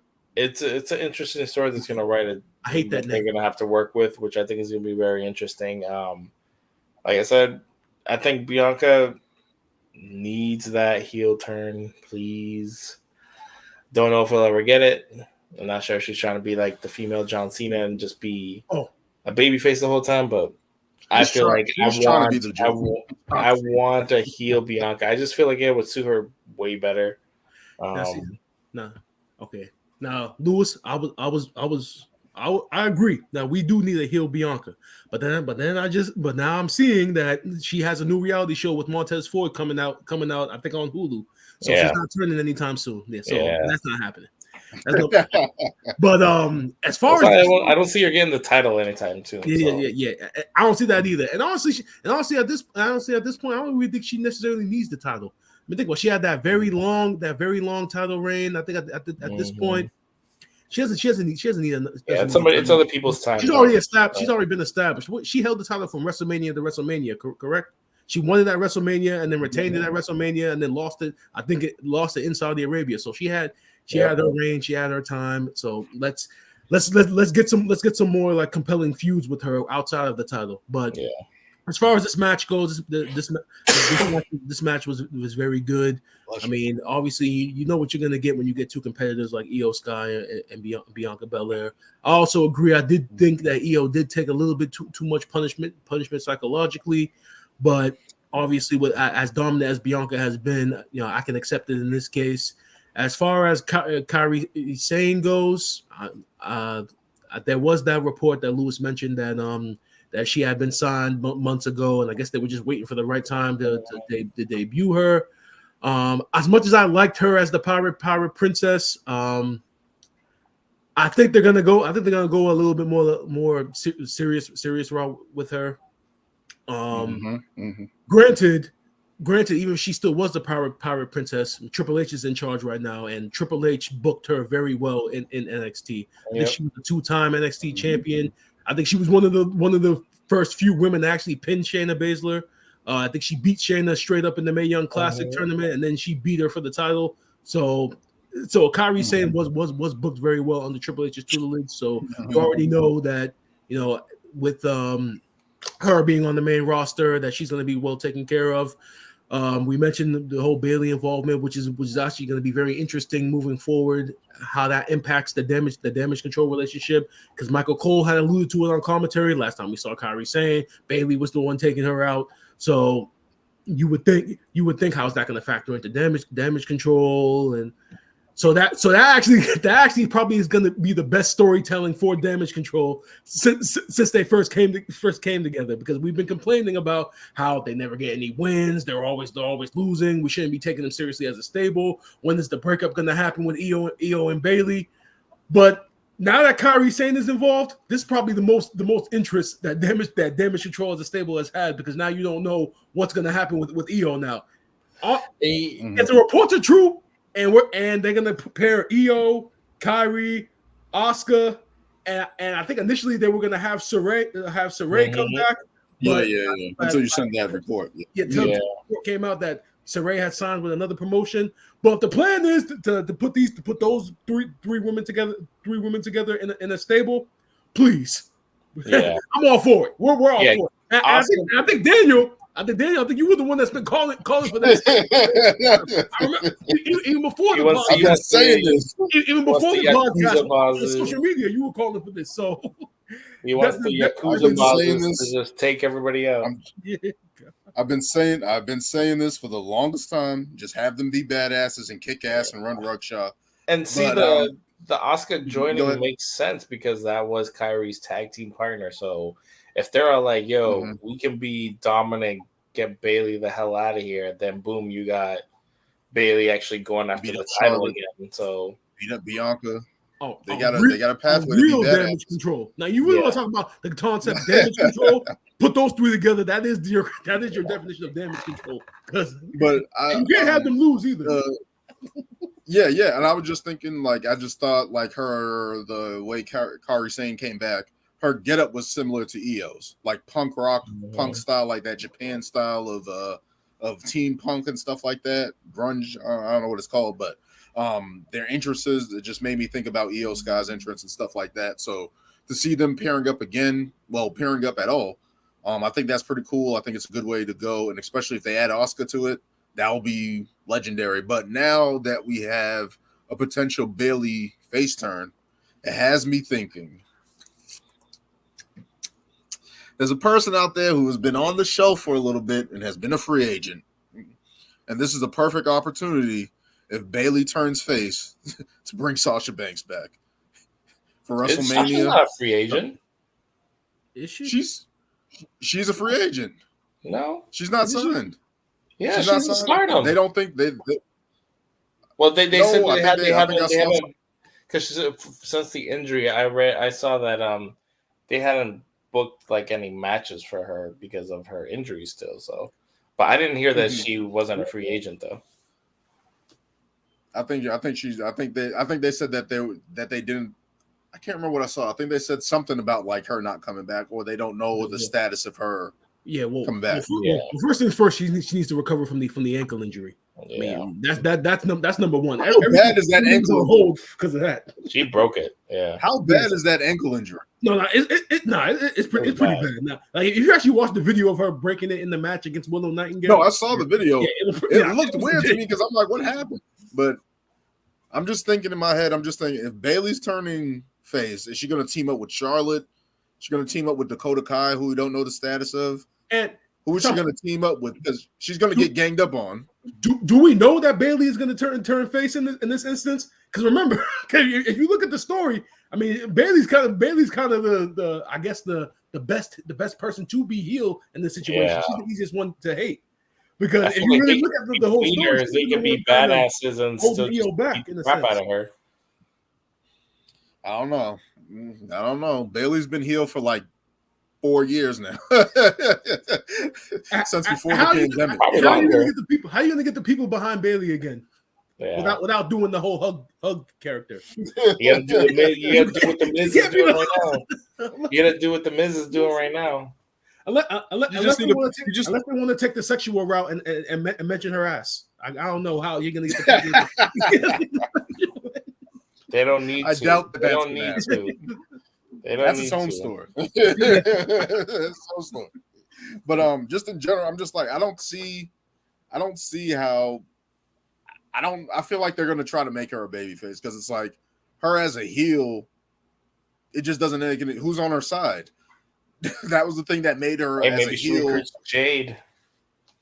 Oh, that'll be the craziest tandem. That'll be the craziest random tandem. Actually, I don't know that. Actually, not random. Never mind.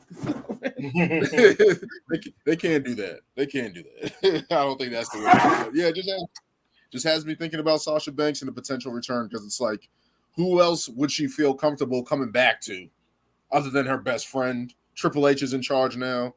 I don't know. I'm just looking at it from that angle because it's like, if Asuka, Kairi Sane, Io Sky team up, they're just gonna beat up everybody. So I don't know. I mean, maybe there's an angle there where she can try to team up with Bianca and Charlotte or something of that nature. I don't know. You know who's gonna help her? Trish Stratus. Oh my God. Hey, she's had a good match. She's had a good one. No, it's funny. On her way out. You would think that after that match that she thought that, oh, y'all can stick around and do this a little bit more. But now, I think she wants to chill now after that. Like I think she knows she's better than that. She gave a lot. She got her ass kicked in that match. It wasn't just like no regular. Like she got her ass kicked in that shit. So Kudos to Trish as always, but Io Sky, Kairi Sane, we're gonna see how that goes. I like that pairing. I like that get up because especially with the way their styles, Masters of the Sky, the elbow drop, the moonsault, high flyers like that. So that's something that's different and dynamic than we've had on the women's roster for a while now. I don't remember a high flyer for like the longest time ever since probably those are the two that come to mind. So to potentially have them wreaking havoc on SmackDown, can't wait to see that. Let's get into our next match of the night. There we had Cody Rhodes versus Damian Priest. Pretty much what we expected. I say the list, we all picked Cody.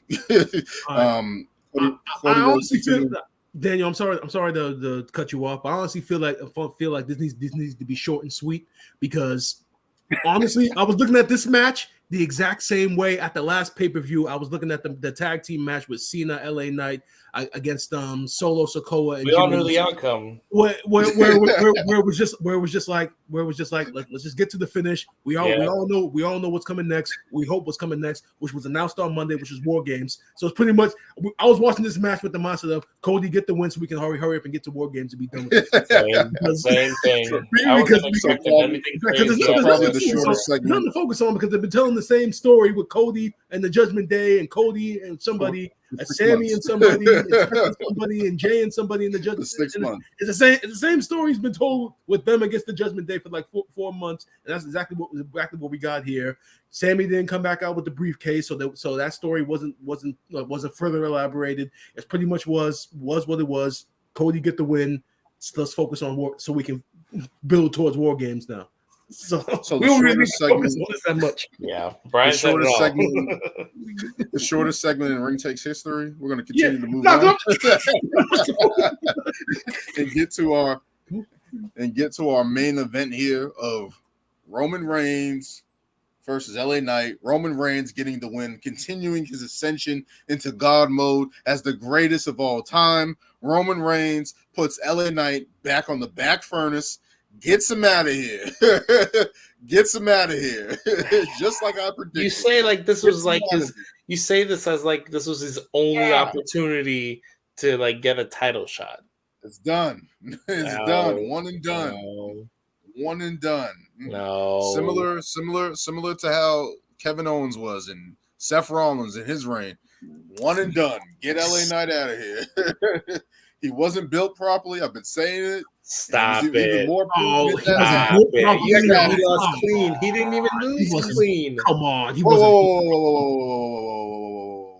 Did he get pinned 1, 2, 3? Yes or no? Shut up. You know what I mean. Exactly. See, Lewis, this is the thing with Daniel that annoys me sometimes. Always wanting to use the storyline purposes when it suits his point, right? Yeah, exactly. But now you want to talk about who got the 1, 2, 3, but don't want to talk about how he got the 1, 2, 3 the same way that Roman's been getting the 1, 2, 3. Those are all semantics. Oh, he got the 1, 2, 3. Right? Let's go on to the next one. What we're not going to do is disrespect the undisputed WWE champion. We're just not going to do that. We're just not going to do that. He's a fighting champion. He fought on the biggest stage. Is he? Because I don't see him. I don't see him very often. What was the last fight? Whoa. When was the last title fight? His last fight was Saturday. And you saw it. That. And live was I think it was SummerSlam. Previous to that. I think it was SummerSlam. Slam. We're in fall. You realize Summer Slam. How many matches have we had since SummerSlam? It was like 8. He shows up when he needs to. Okay, and it doesn't matter who's in front of him. So which is it? Is he a fighting champion or he shows up when he needs to? He's a fighting, shows up when he needs to. Okay, so we already know with Roman, Roman is Roman. But exactly, is LA Knight in a better place or in a worse place after this match? That's the question we need to be asking. I don't think it doesn't hurt him because it's okay. He's ascended. He's gotten to this spot. Now it's just a question: is he going to stay there? I believe so. Yes, I know Daniel's like, nope, this is done. He's going back to the mid card. This is it. No, he's not. He's not going anywhere. I'm not saying he's done. I'm not saying he's done because he's not supposed to be in the main event scene. I just think he was booked incorrectly. That's my only thing. I just think who else is challenging for the title right now on SmackDown? Who's been the thorn in his side forever? Please don't say Kevin Owens. Don't say Kevin Owens. Just the fact we do that not need to see KO versus Roman 5 at the Royal Rumble again. At the Royal Rumble, which happened 4 times last year. Now this year, no, they do not need to fight again, especially at the Rumble. Like, no. And honestly, it made sense for LA Knight to challenge because there's nobody else hotter right now on SmackDown. Who else? Who else is on that level? I understand it from that standpoint. Yeah. So you can't say like, oh, they just rocket him up, give him a title shot, boom, and that's it. It's like, no, who else? We've seen it happen before. I know, but we've seen it happen before. No, yes, and they flounder. I don't think that's gonna happen with him. He's too hot right now. He's literally number one in merch sales. Like that doesn't happen for no reason, you know. I think because of what happened with John Cena, I think LA Knight's either going to start butting heads with Solo, and that's going to carry into whatever. No, he's definitely going to. So I think he's going to be feuding with Jimmy, obviously for costing him the match, or getting involved, I should say. Yeah. He's going to still be in the mix. Exactly. I don't think he's going to be gone. Honestly, him winning the U.S. title would not be such a bad thing, only because we know the story is going to end with him and Cody. So they're not going to – they can hint at potential future opponents, but it's not going to be anything where like, hey, he's going to get the title pretty soon. It's not happening anytime soon. Roman's not losing that title anytime soon. So whoever goes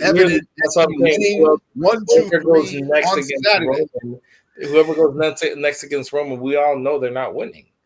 You know, it's like until Mania, no one is dethroning Roman right now.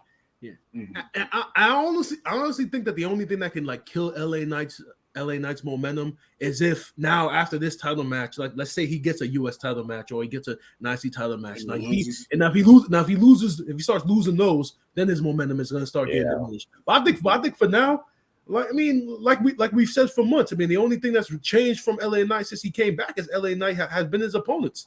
I mean, he's had the same gimmick, the same catchphrases, the same mannerisms, and people love him. People love him for it.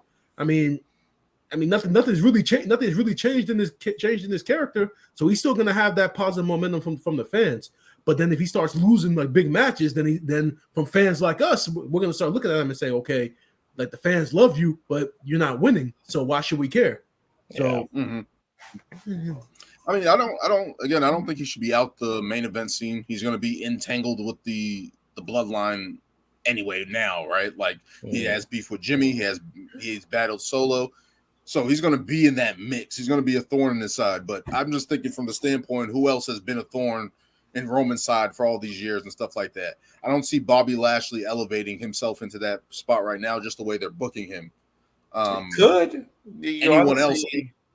If the LWO is imploding, why wouldn't they go after Roman? And you know who I honestly think it's a long shot, but only because they kind of teased it. I honestly feel like Karrion Kross can finally go after Roman, and then you have maybe showcase what he can do, see if he's actually belongs in that picture, picture, you know, because on the roster. Because like this is what guys were lost in the shuffle. I'm thinking. I don't know why, if it's maybe because I've been focused more on Raw, but it's like I think of everybody who's on Raw. You got Drew, you got Sammy, you got Jay, you got Cody, you got a lot of people. Then it's like, who else is on SmackDown? I feel like they've been doing. I feel like, especially when we thought a lot of the stuff was lost in the shuffle on Raw, they're actually starting to put it together. Exactly. Whereas on SmackDown, we're still lost in the shuffle and we don't know which way they're going. Because I think that's what it is. I mean, that's also the difference between a 3-hour show and a 2-hour show. In a 3-hour show, I mean, you got to fill in all that time. So you better find some compelling stuff. With SmackDown, sometimes I think they feel because it's only 2 hours, they think that okay, well there's always next week. I mean, it's only 2 hours show. So that's the reason why they're like building a superstar probably isn't as consistent as it should be on Monday Night Raw. Somebody who I'm thinking that has been out and could be another potential stand-up person to the bloodline is AJ Styles, who was taken out by Solo, Jimmy and Jay. He was supposed to be in that spot, right? Like he was initially supposed to be in that spot against Roman. Yeah. And now, or was it Cena or whatever the case may be, but he was supposed to be in that mix. He got taken out. He can easily return and be in some type of tag team with LA Knight and Kevin Owens or something like that. And Daniel, I think that's going to be your Rumble match for Roman. It should be. If we don't want to see Kevin Owens again. Yeah, right. We don't want to see a valiant effort from Kevin Owens. but in talking about Crown Jewel, one rumor that was thrown out there was that we possibly were going to see the return of Randy Orton at this Crown Jewel. Obviously didn't happen, so now they're saving it. Now, if there was, is he clear? For Survivor? Is he coming back? No, he I've should be heard a lot of different reports. So now, if he's ready to come back, you got to do it at Survivor Series because you got to give the people of Chicago something because everybody keeps thinking we're going to get CM Punk. We're not going to get him. It's not going to happen. Let it go. It's not going to happen. So you got to give the fans of Chicago something because you're not going to give him Punk. You got to give him at least Randy Orton or something because everyone's screaming. Everybody wants Punk out there, and they're not going to get him. So do it at Survivor Series if Randy Orton's coming back. Randy Orton, if he comes back and gets that spot, especially with Matt Riddle not being in the picture and stuff like that, if he comes back, like Randy Orton, man, that would be sick. So wait, Randy Orton's coming back to do the job. Randy Orton is pretty much Randy Orton is pretty much.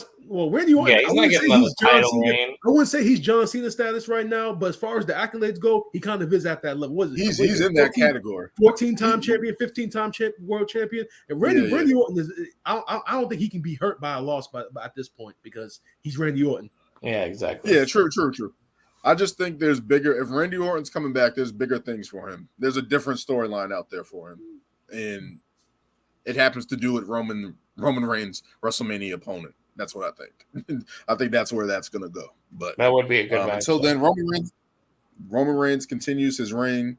LA Knight, we're going to see where he's at with that. With coming in SmackDown, obviously getting screwed out the title. Since people care about that so much, we'll see what happens with that. We'll see what happens with LA Knight, where he's going to go in his trajectory, if he's going to continue to be in that main event scene.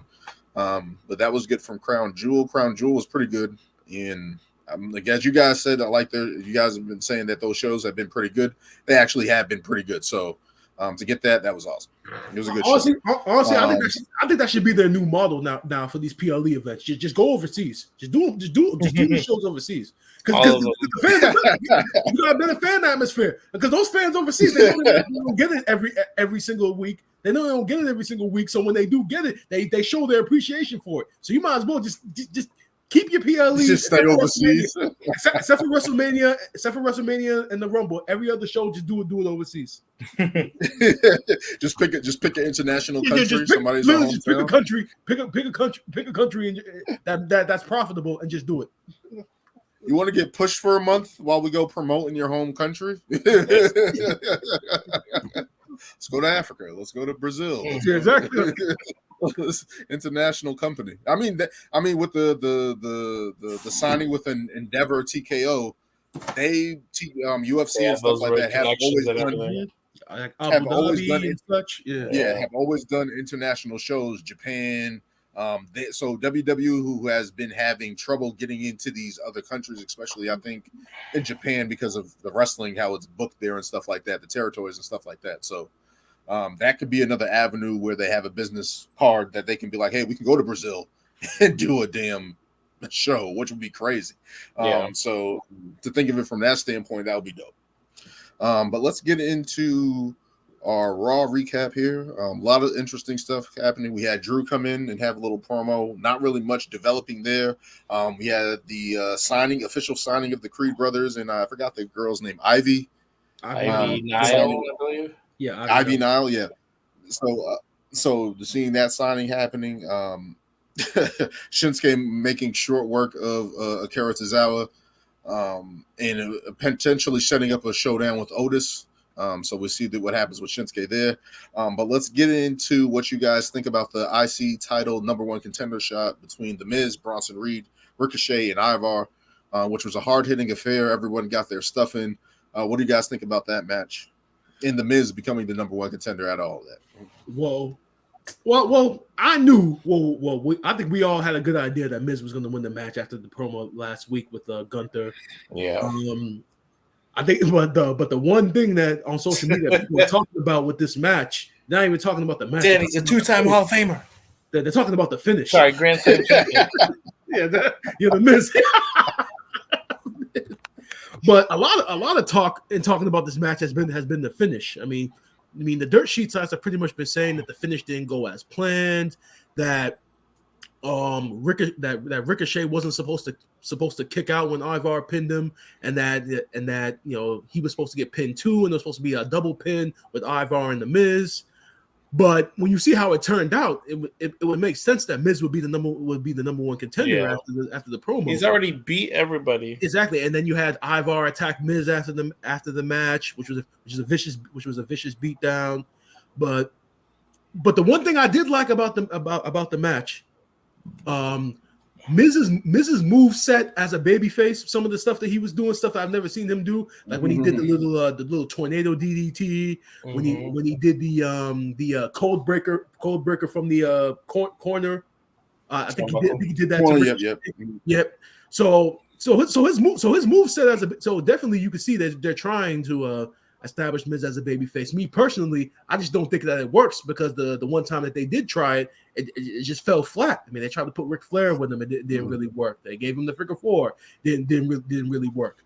Now I will admit his character work is good enough that it can be believable, but at the same time, I just think that he's a natural heel. But they're trying. I'll give him effort for trying. I mean, that was Miz as a babyface under Vince McMahon, and not Miz as a babyface under Triple H. So I do kind of owe it to give it at least give it a try. So I guess so far so good. Yeah, it made sense that the Miz was going to win, especially. I wasn't a big fan of the finish. For what was it, a fatal 4-way match? It had some great spots, but I just wish the finish would have been a little more. I hate those like really close calls where they're like, wait, and this one they were really couldn't tell. They were like, who won? Oh, and then they had to go to the replay and they were like, oh, okay, it was the Miz. So I don't know. The babyface Miz is working for me because he's still like being a jerk, but he's like being the babyface. Obviously, he's fighting for something. He's fighting for something. He has purpose. Yeah, exactly. So he's countering Gunther, who is obviously the ultimate heel right now. So obviously, I don't see the Miz winning. If he does, that would be bonkers. But I feel like the only way he would win would be with some help. So I don't know.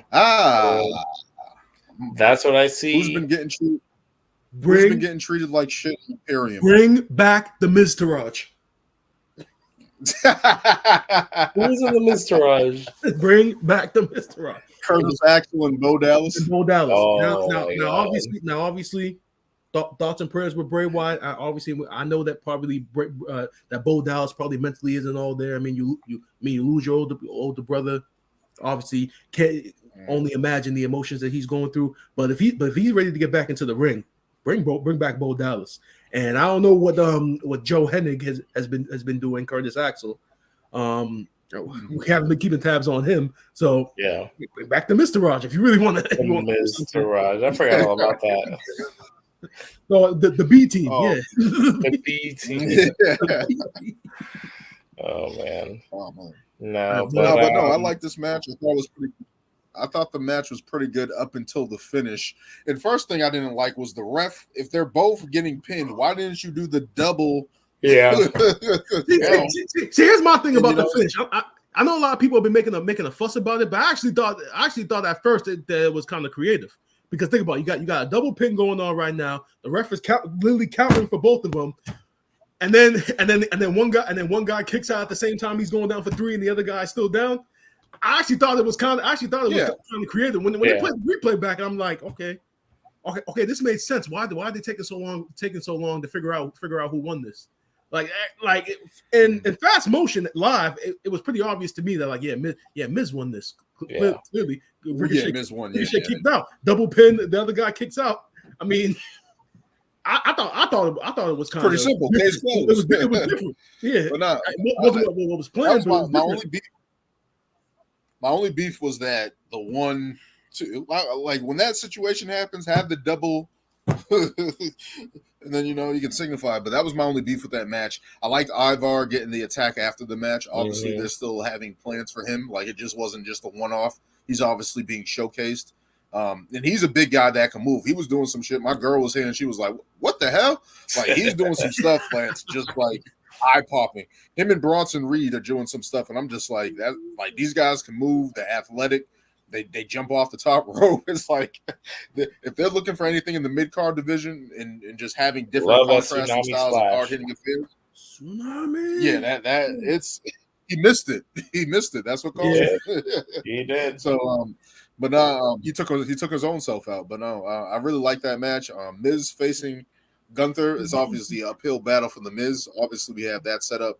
And as Gunther has been positioning himself as a power champion and really being a real establishing himself as a heel, who better to do that going back and forth with than the Miz right now? So good for the Miz. All the other people were showcased: Ricochet, Ivar, Bronson Reed, but we have the Miz getting a shot. Let's go on to another person earning their shot. Zoe Stark winning the Battle Royal, 20 women Battle Royal. You would think you didn't know the Raw Women's Division had 20 women on it. But in this match, everybody got a little bit of a showcase here. I like the ending with her and Shayna. Shayna was obviously in that spot, that main event spot, the last two, taking a DDT on the apron, which was a crazy move. So what do you guys think about Zoe Stark? What do you guys think about Nikki Cross's bizarre behavior continuing throughout all this? What do you guys think about that match? And I don't Zoe know Stark what the hell they're doing with Nikki Cross. Yeah, to get to Nikki Cross. This whole we all know this is leading to something. Now this She's whole crazy girl, this whole crazy girl gimmick, it suits her. When she was the superhero or whatever the hell it was, Nikki ASH, that wasn't cutting it. Even though it was her idea and she wanted to do it, still, yeah. Everybody knows. And they actually put the title on her. Because I think Vince understood it. It's like, yeah, I get it. Superhero gimmick, what you knew. Yeah, put the title on her, damn it. But then they had to change her heart the very next day. Yeah, the very next day. Yeah. Vince is an asshole. We get it. But but as far as Nikki Cross, everybody knows that Sanity Nikki Cross is the best Nikki Cross.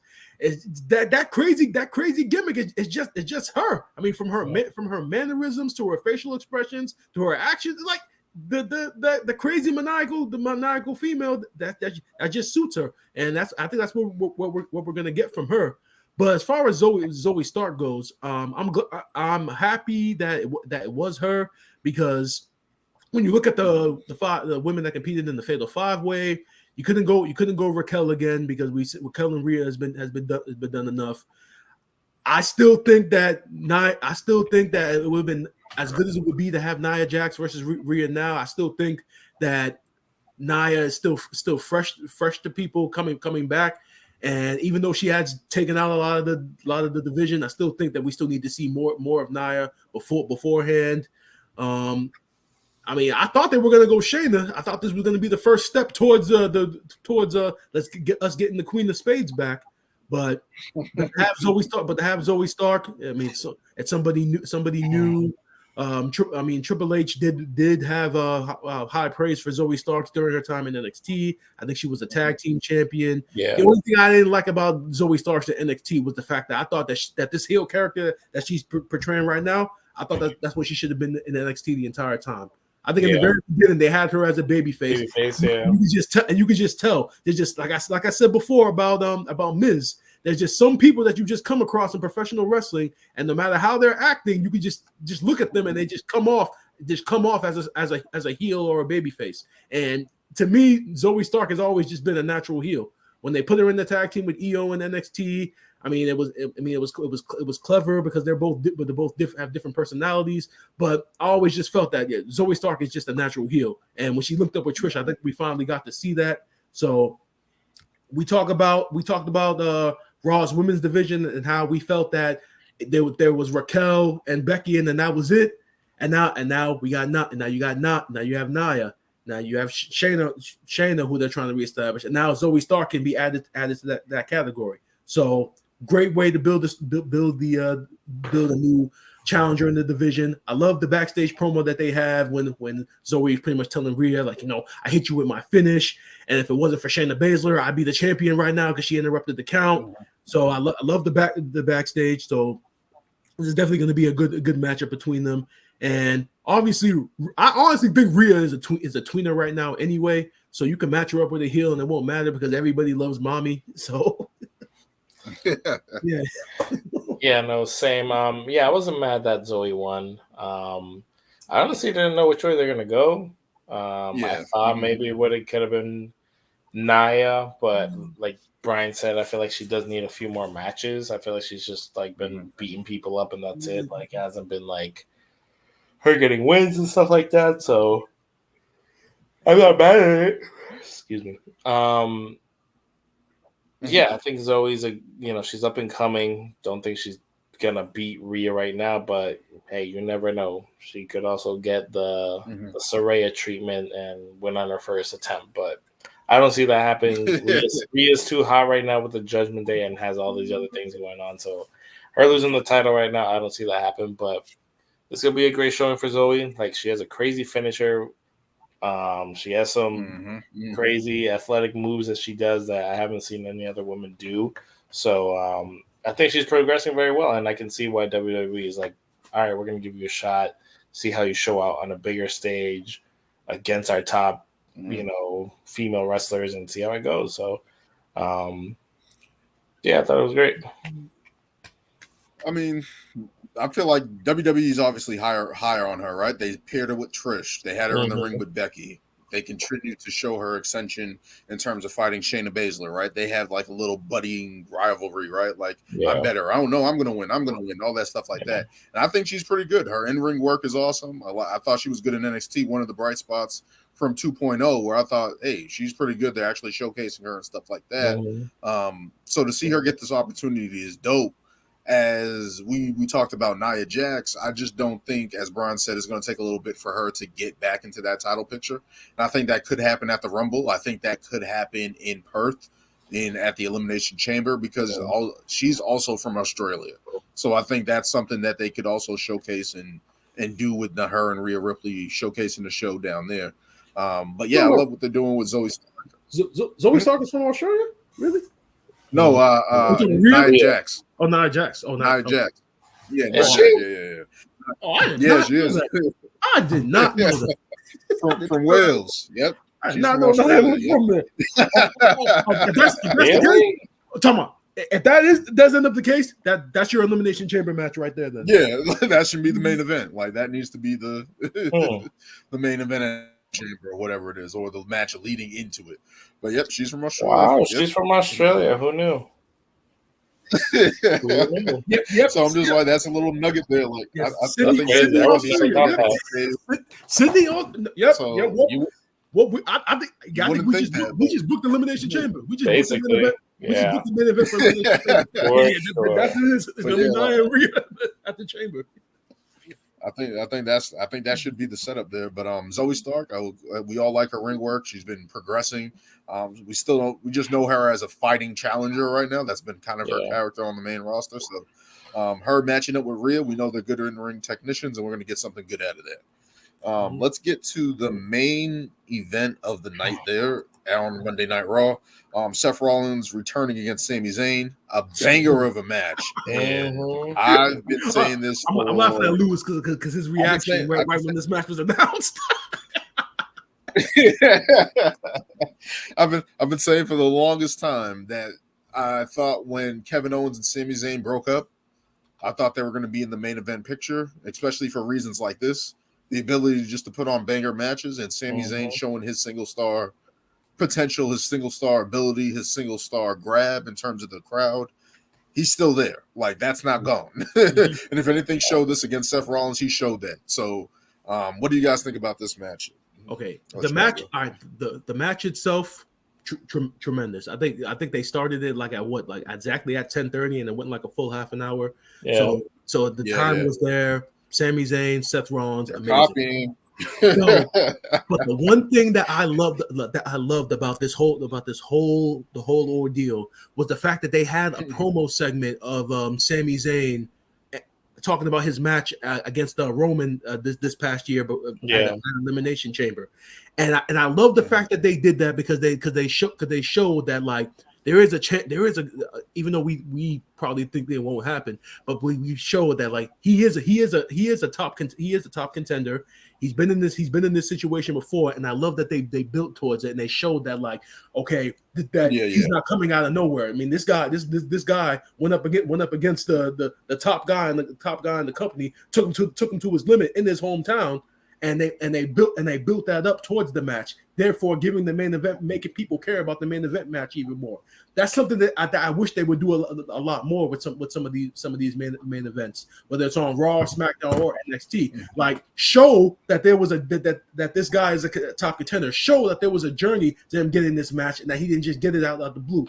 Show that he's a top contender, and that he might be able to pull it off. By showing that, like, last time he was in this situation, he was very close. I just wish that's something they would do a lot more. Therefore, making people care about the matches more. And they also did announce that it was like, I don't know how long it's been since there was a world title match on Raw. It was like 2-3 years or 4 years. I think Michael Cole said that had been like 5 months or some shit. I think that's what he said. He said 5 months. Yeah. So Daniel, what were you going to say? Still too long. Still too long. For sure. But no, I thought the match was a banger. The Blue Thunder Bomb kick out was especially what you thought Sammy was going to win, and then he kicked out and reversed that. And just that match was pretty good. It just shows Sami Zayn is able to still go and still be in that main event picture and still be able to put on a banger of a match. Seth Rollins continuing to defy the odds with a bad back and everything going on against him. We even saw Sammy attack the back, especially when he put the Walls of Jericho, Boston Crab, on Seth Rollins, and he went down hard on the back. So you're definitely getting a lot out of this match. And then obviously we got what we wanted to hear for the past couple of weeks. From the wrong person. We got the mention. We got a mention of War Games. Obviously, Brawl broke out. The Judgment Day coming out. Jay but Uso not coming out. The way I wanted it. All right. I mean, let's give Adam Pearce some credit. AP Scrap Daddy. He put his soul into it. He put his soul into it. He did try.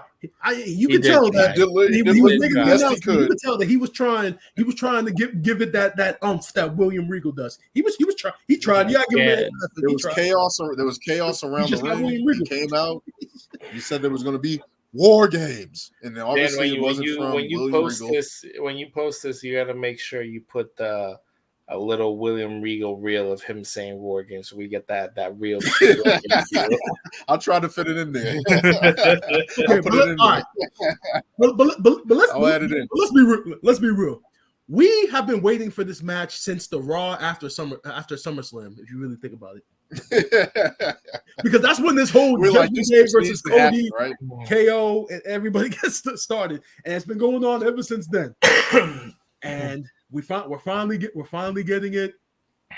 I just hope and pray, and even though I'm probably gonna end up being wrong, that War Games is the end all be all for this Judgment Day versus Cody and Friends feud. All right. I mean, we've been getting every type of combination of matches out of from these 8, 9, 10 guys for months and months. I mean, for God's sakes, next week on Raw, there's going to be a rematch for the Raw for the unified tag team titles.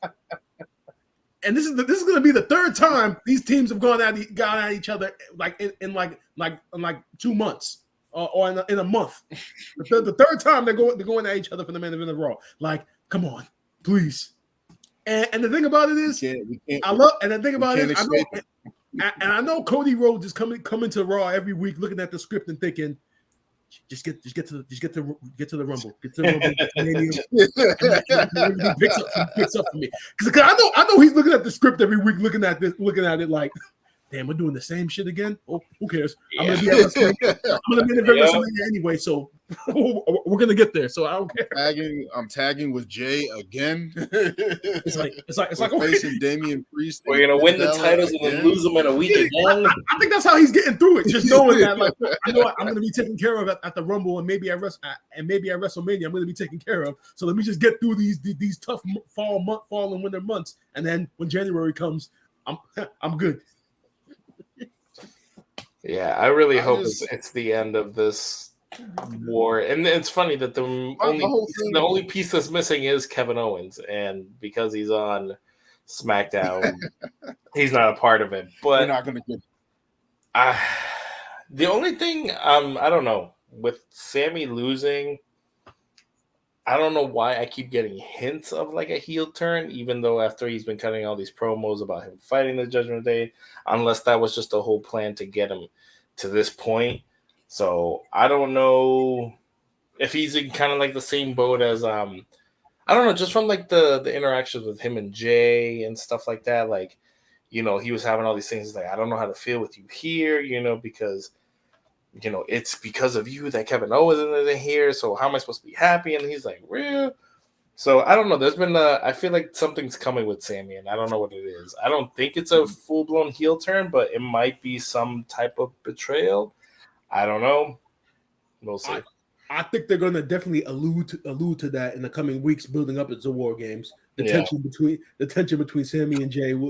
Whereas to say Sammy's going to be like, yeah, we're going to war, but I don't have my best friend with me, and that's the case because of you. So yeah.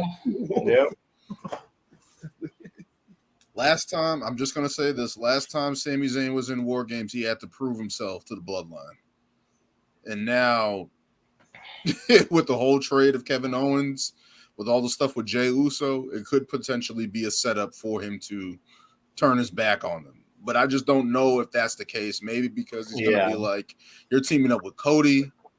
Like all this other stuff, like I don't know. I just feel like something's got to give here because I don't think the Judgment Day. Because then when you look at the pathway, I'm just thinking long term. I'm just like, who is Judgment Day going to be feuding with after this? Obviously, they're not. The cash-in is not going to happen, right? Like I don't think the cash-in is going to happen. It's going to be implode or just getting rid of Damian. That's what needs to happen. Like Judgment Day needs to, as I said, feud with each other. I mean, we're already seeing that they're already alluding to that Priest is definitely going to be the first one out. So Priest becomes the first one out now. It's Priest against Judgment Day. So, or whatever's left.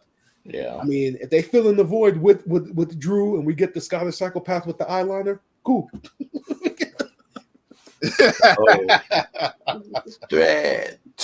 Halloween is over, my friend.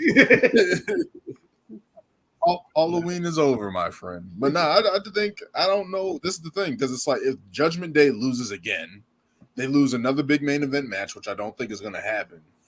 Cody, I don't think is going to take the pin here. Sammy has a way that he can go. Jay has a way that he can go. Seth is actually in this fucking match.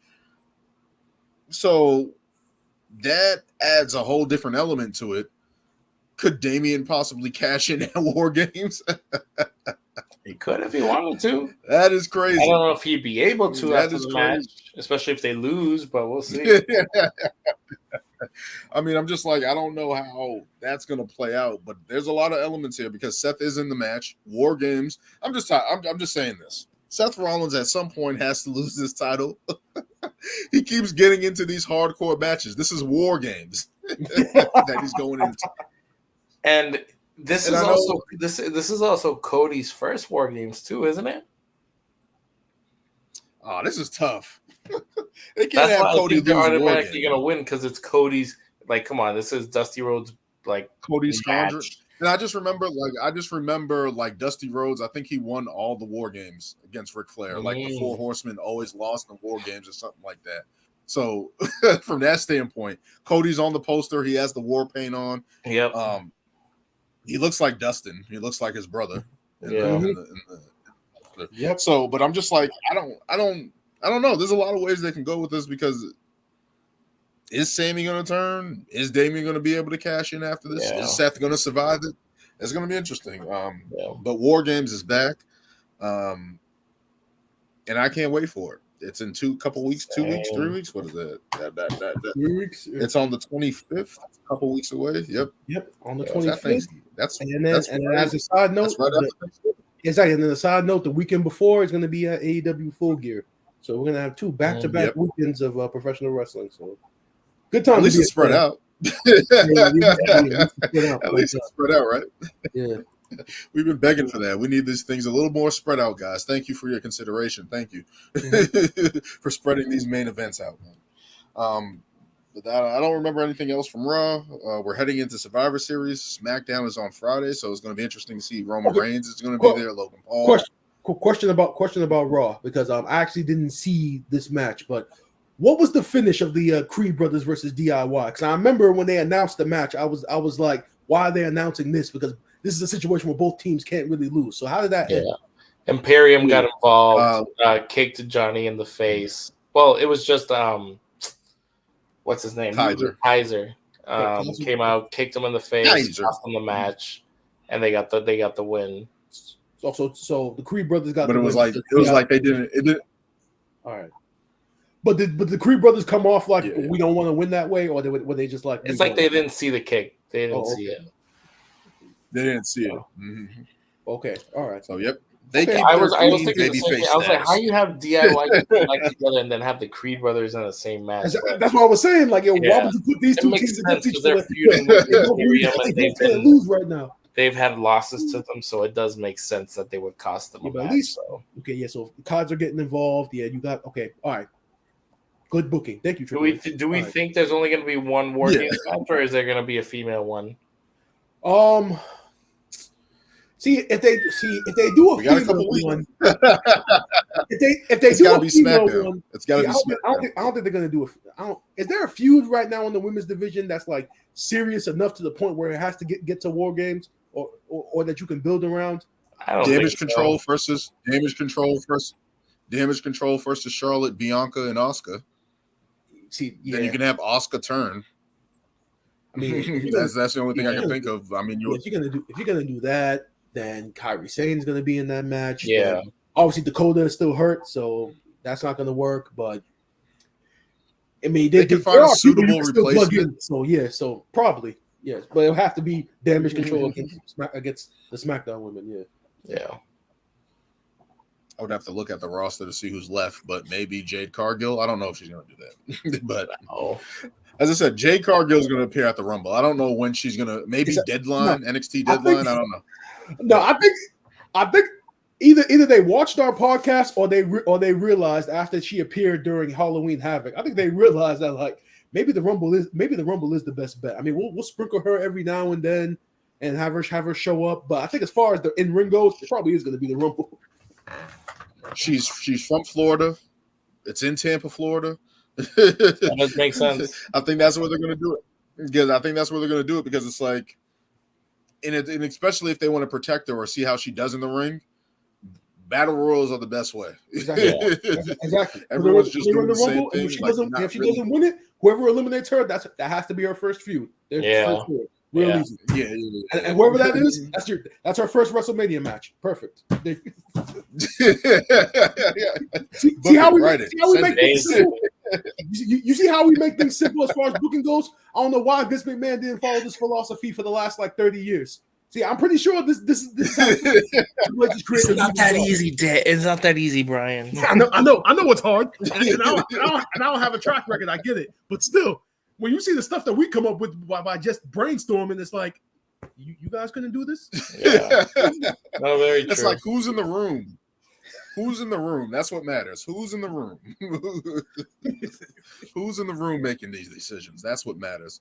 But yeah, we're going to be heading down the line to SmackDown. NXT Deadline is also happening. AEW Full Gear is happening. So we'll see what happens. We'll see what happens going down the line with that. that will do it for this episode 40, and we're 10 away from reopening the GOAT debate. I don't know where that's going to fall. We are 10 episodes away. Yes. Brian wants to reopen the GOAT Yes, debate. we are 10 episodes away from arguably the most controversial episode of Ring Takes coming up. It's not that controversial. Which will include matter of fact, someone just wants to renege on their pick. Brian wants to renege.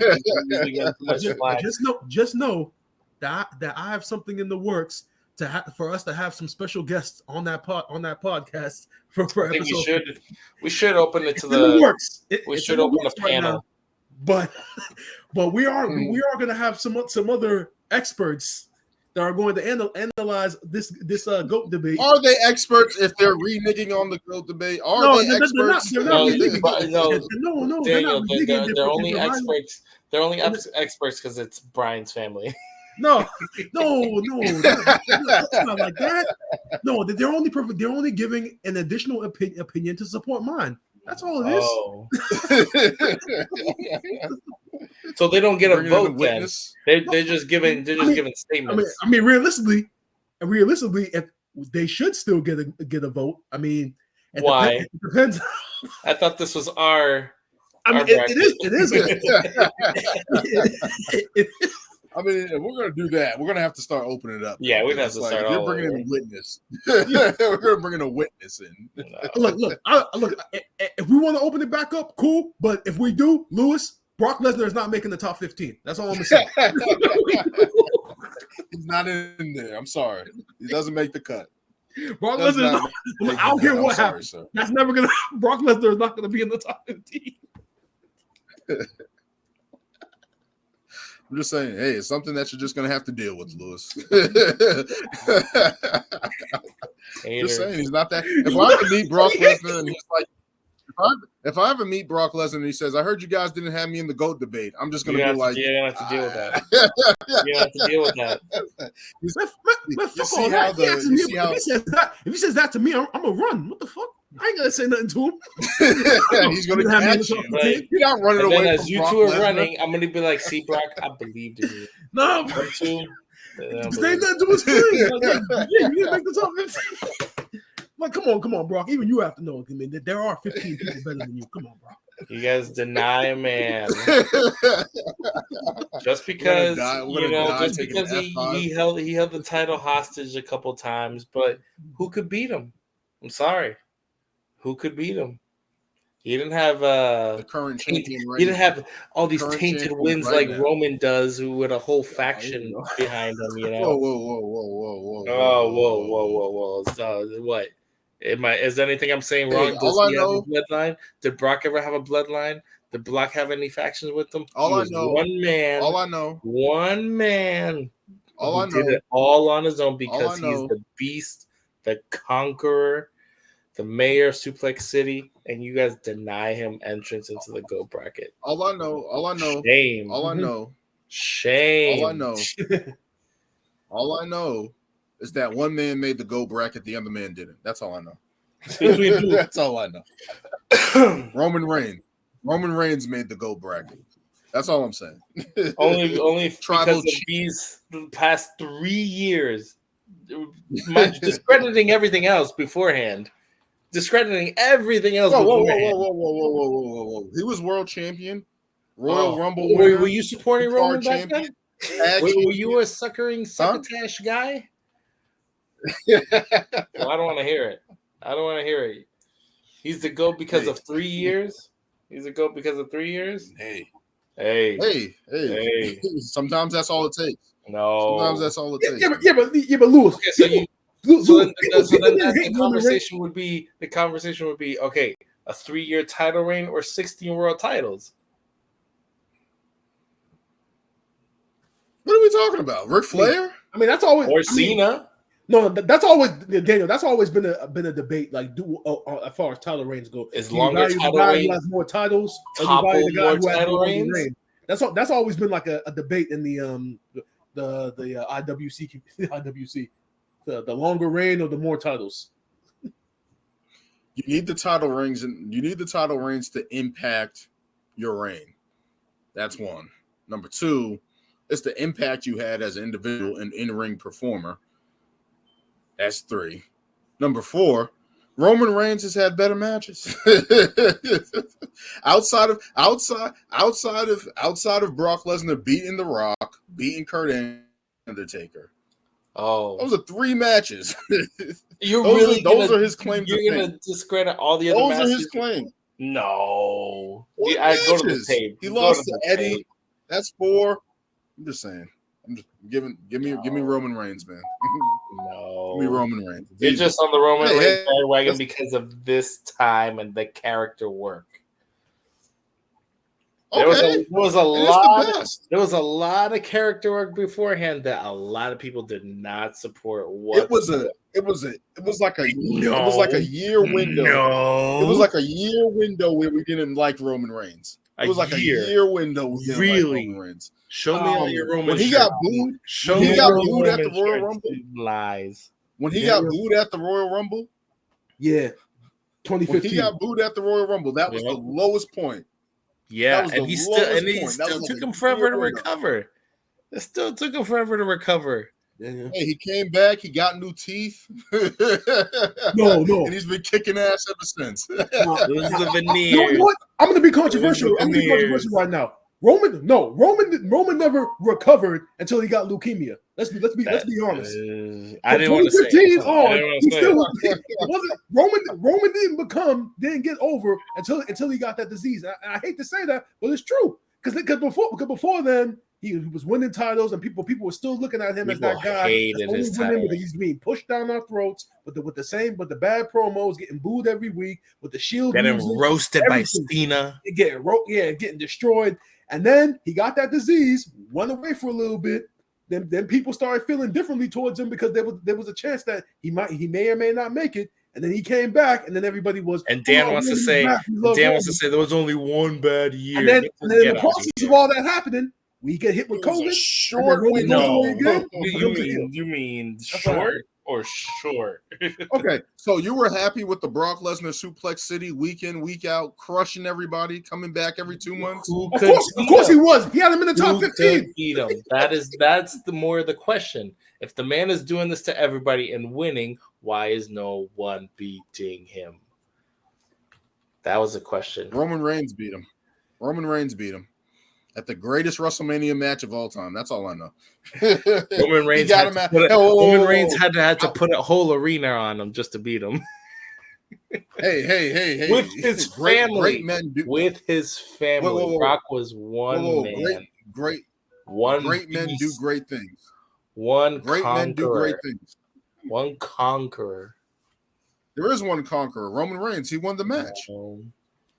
His family won the match. He won the match. The bloodline won the match. Hey. Oh, sometimes God. the greatest thing you can do. It's like saying Triple H won all his matches. Evolution won his matches. Stephanie, Shane, Vince, family. That's what matters. Don't you understand? Family. God. Semantics. Family. Semantics. Yeah. If we do this GOAT bracket again, I think we need to enforce some stricter rules. Rules, you know. We can't do it again. Yes, we can. And I think we should. The conversation. Redo the GOAT bracket. No. Brian's the one over here, upset at himself that he voted against Shawn Michaels. Here's the thing, because the Shawn Michaels argument is still an argument worthy of having. Brock Lesnar in the top 15 is not an argument worthy of having. It's not. But it is, though. But I digress. I can accept that, though. I can accept that. But after everything we went through and discussed, it's going to be Undertaker. It's going to be Undertaker every time. It just really is. Who knows? If we redo it, it might not even be Shawn Michaels who we're arguing about.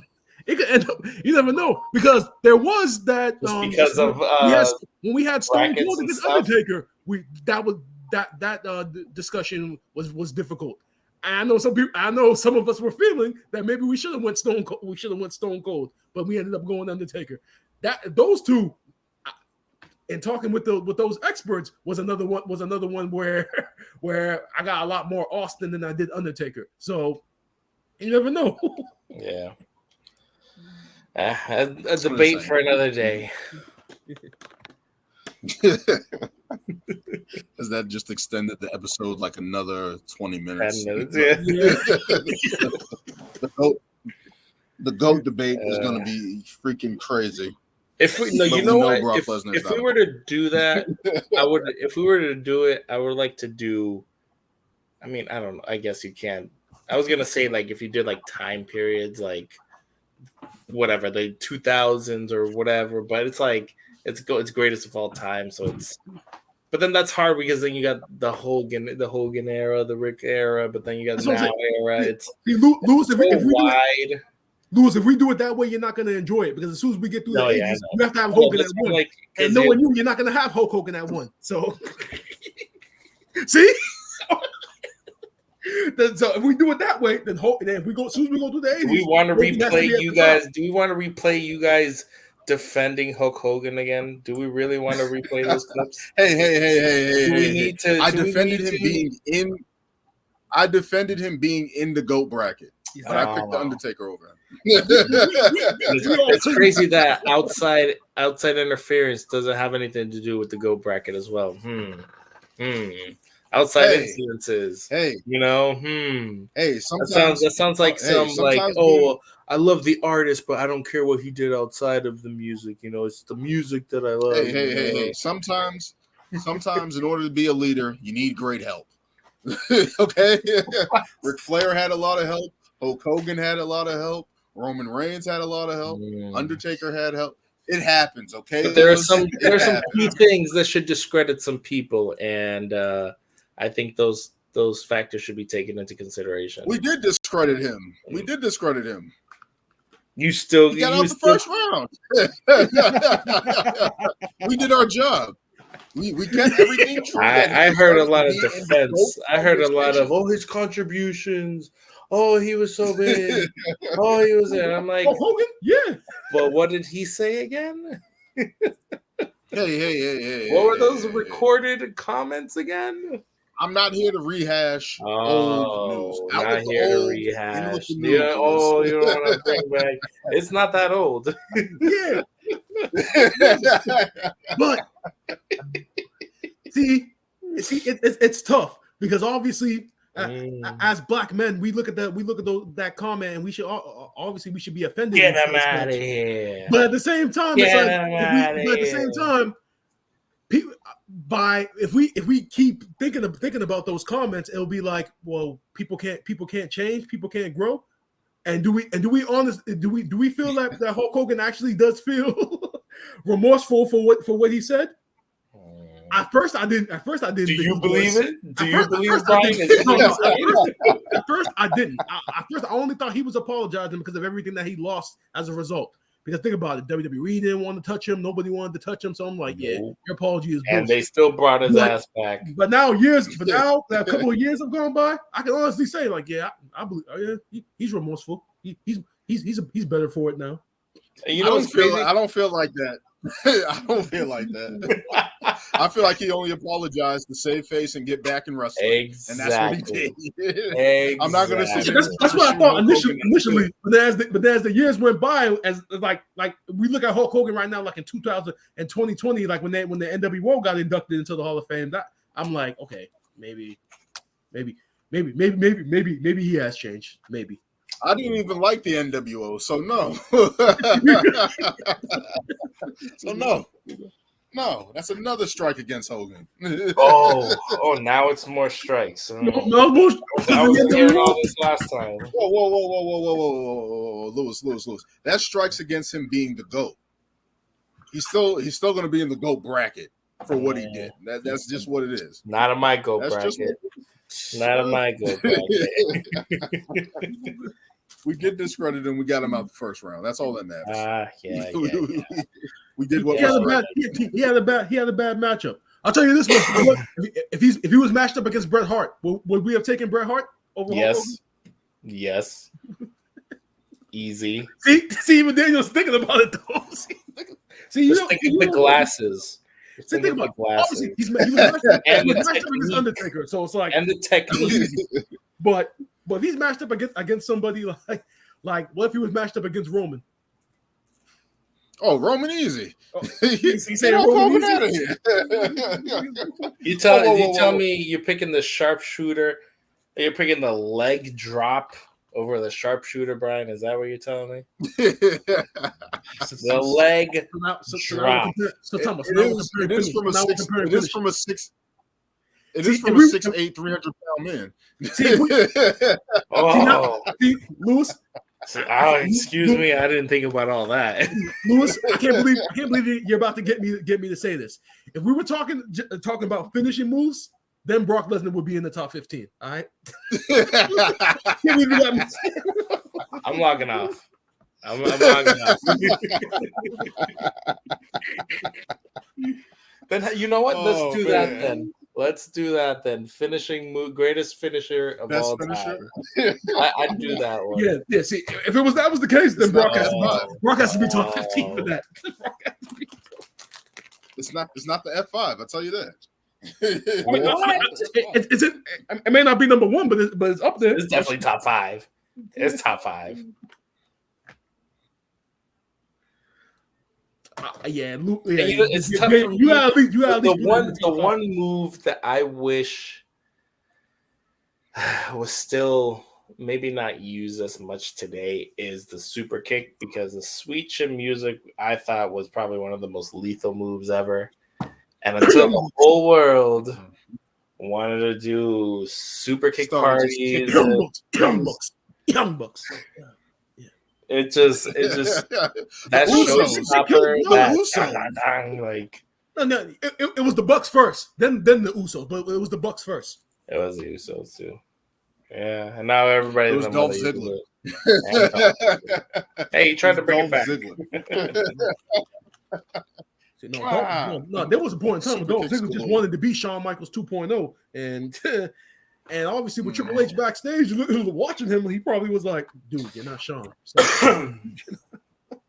We're gonna end this right now. We're gonna end this right now.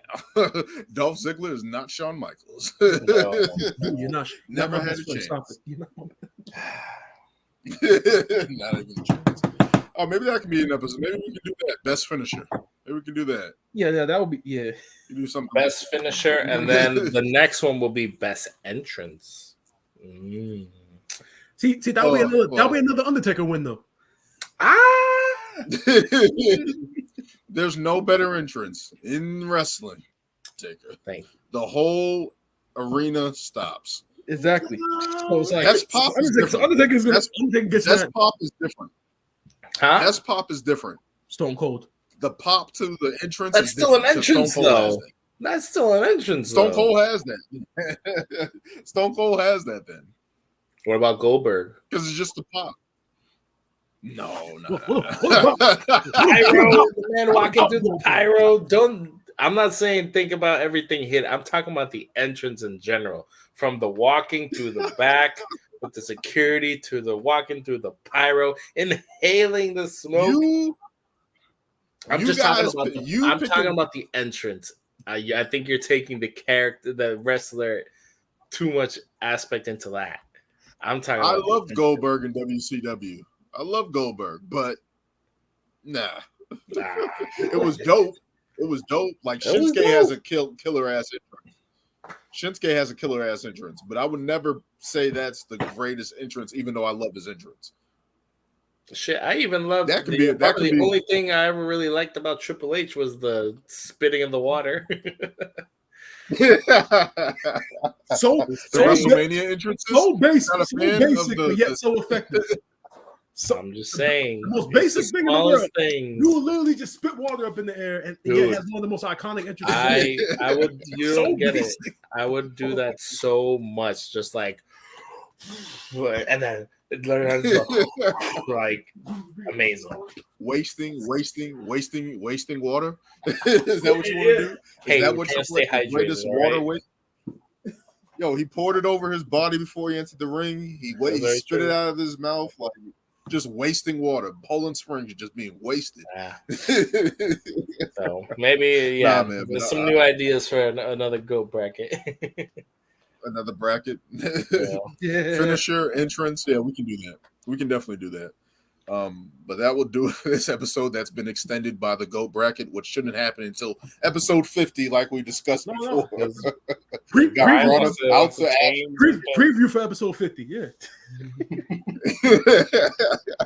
I mean, just mark it like that.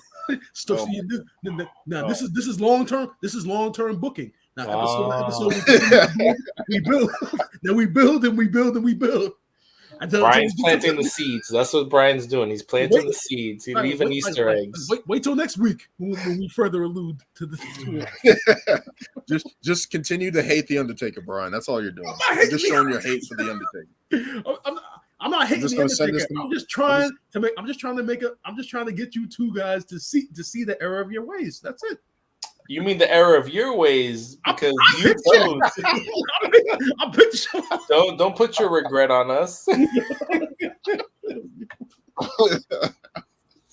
Oh man, this is terrible. Yeah. All right, I'm wrapping it up. You guys are killing me. Like it's your fault. It's your fault, Brian, that we're even discussing. We're reopening the discussion.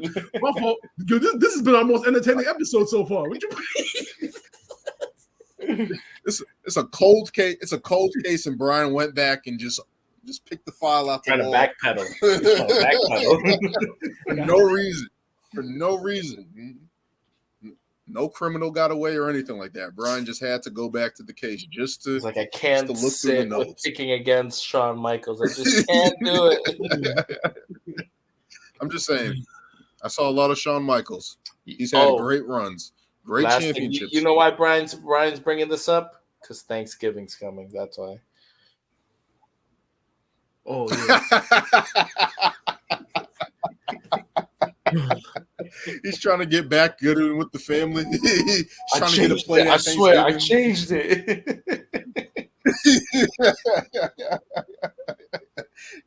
Can I get a piece of pumpkin pie now? That's all you're trying to get back into the Thanksgiving table. That's all. Have you no shame? That's all it is. Like I said, next week he's just trying to be okay at Thanksgiving. That's all. Episode 41, the build will continue. Okay. He's gonna show him. See, guys. I'm fighting for Sean. I'm fighting for Sean. Look at these clips.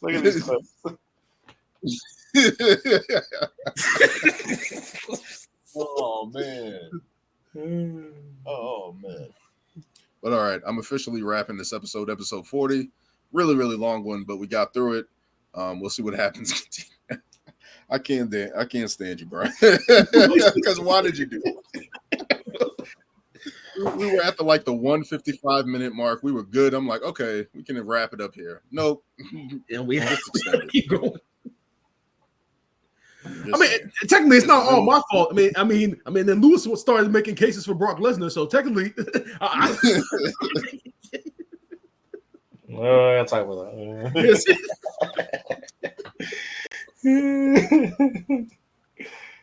I don't want to hear Shawn Michaels and Brock Lesnar. Do the count, Dan. Do the count. All right. We'll put it on pause. I mean, all right. Like I said, we are going to talk about it, buddy. Out of here. Oh,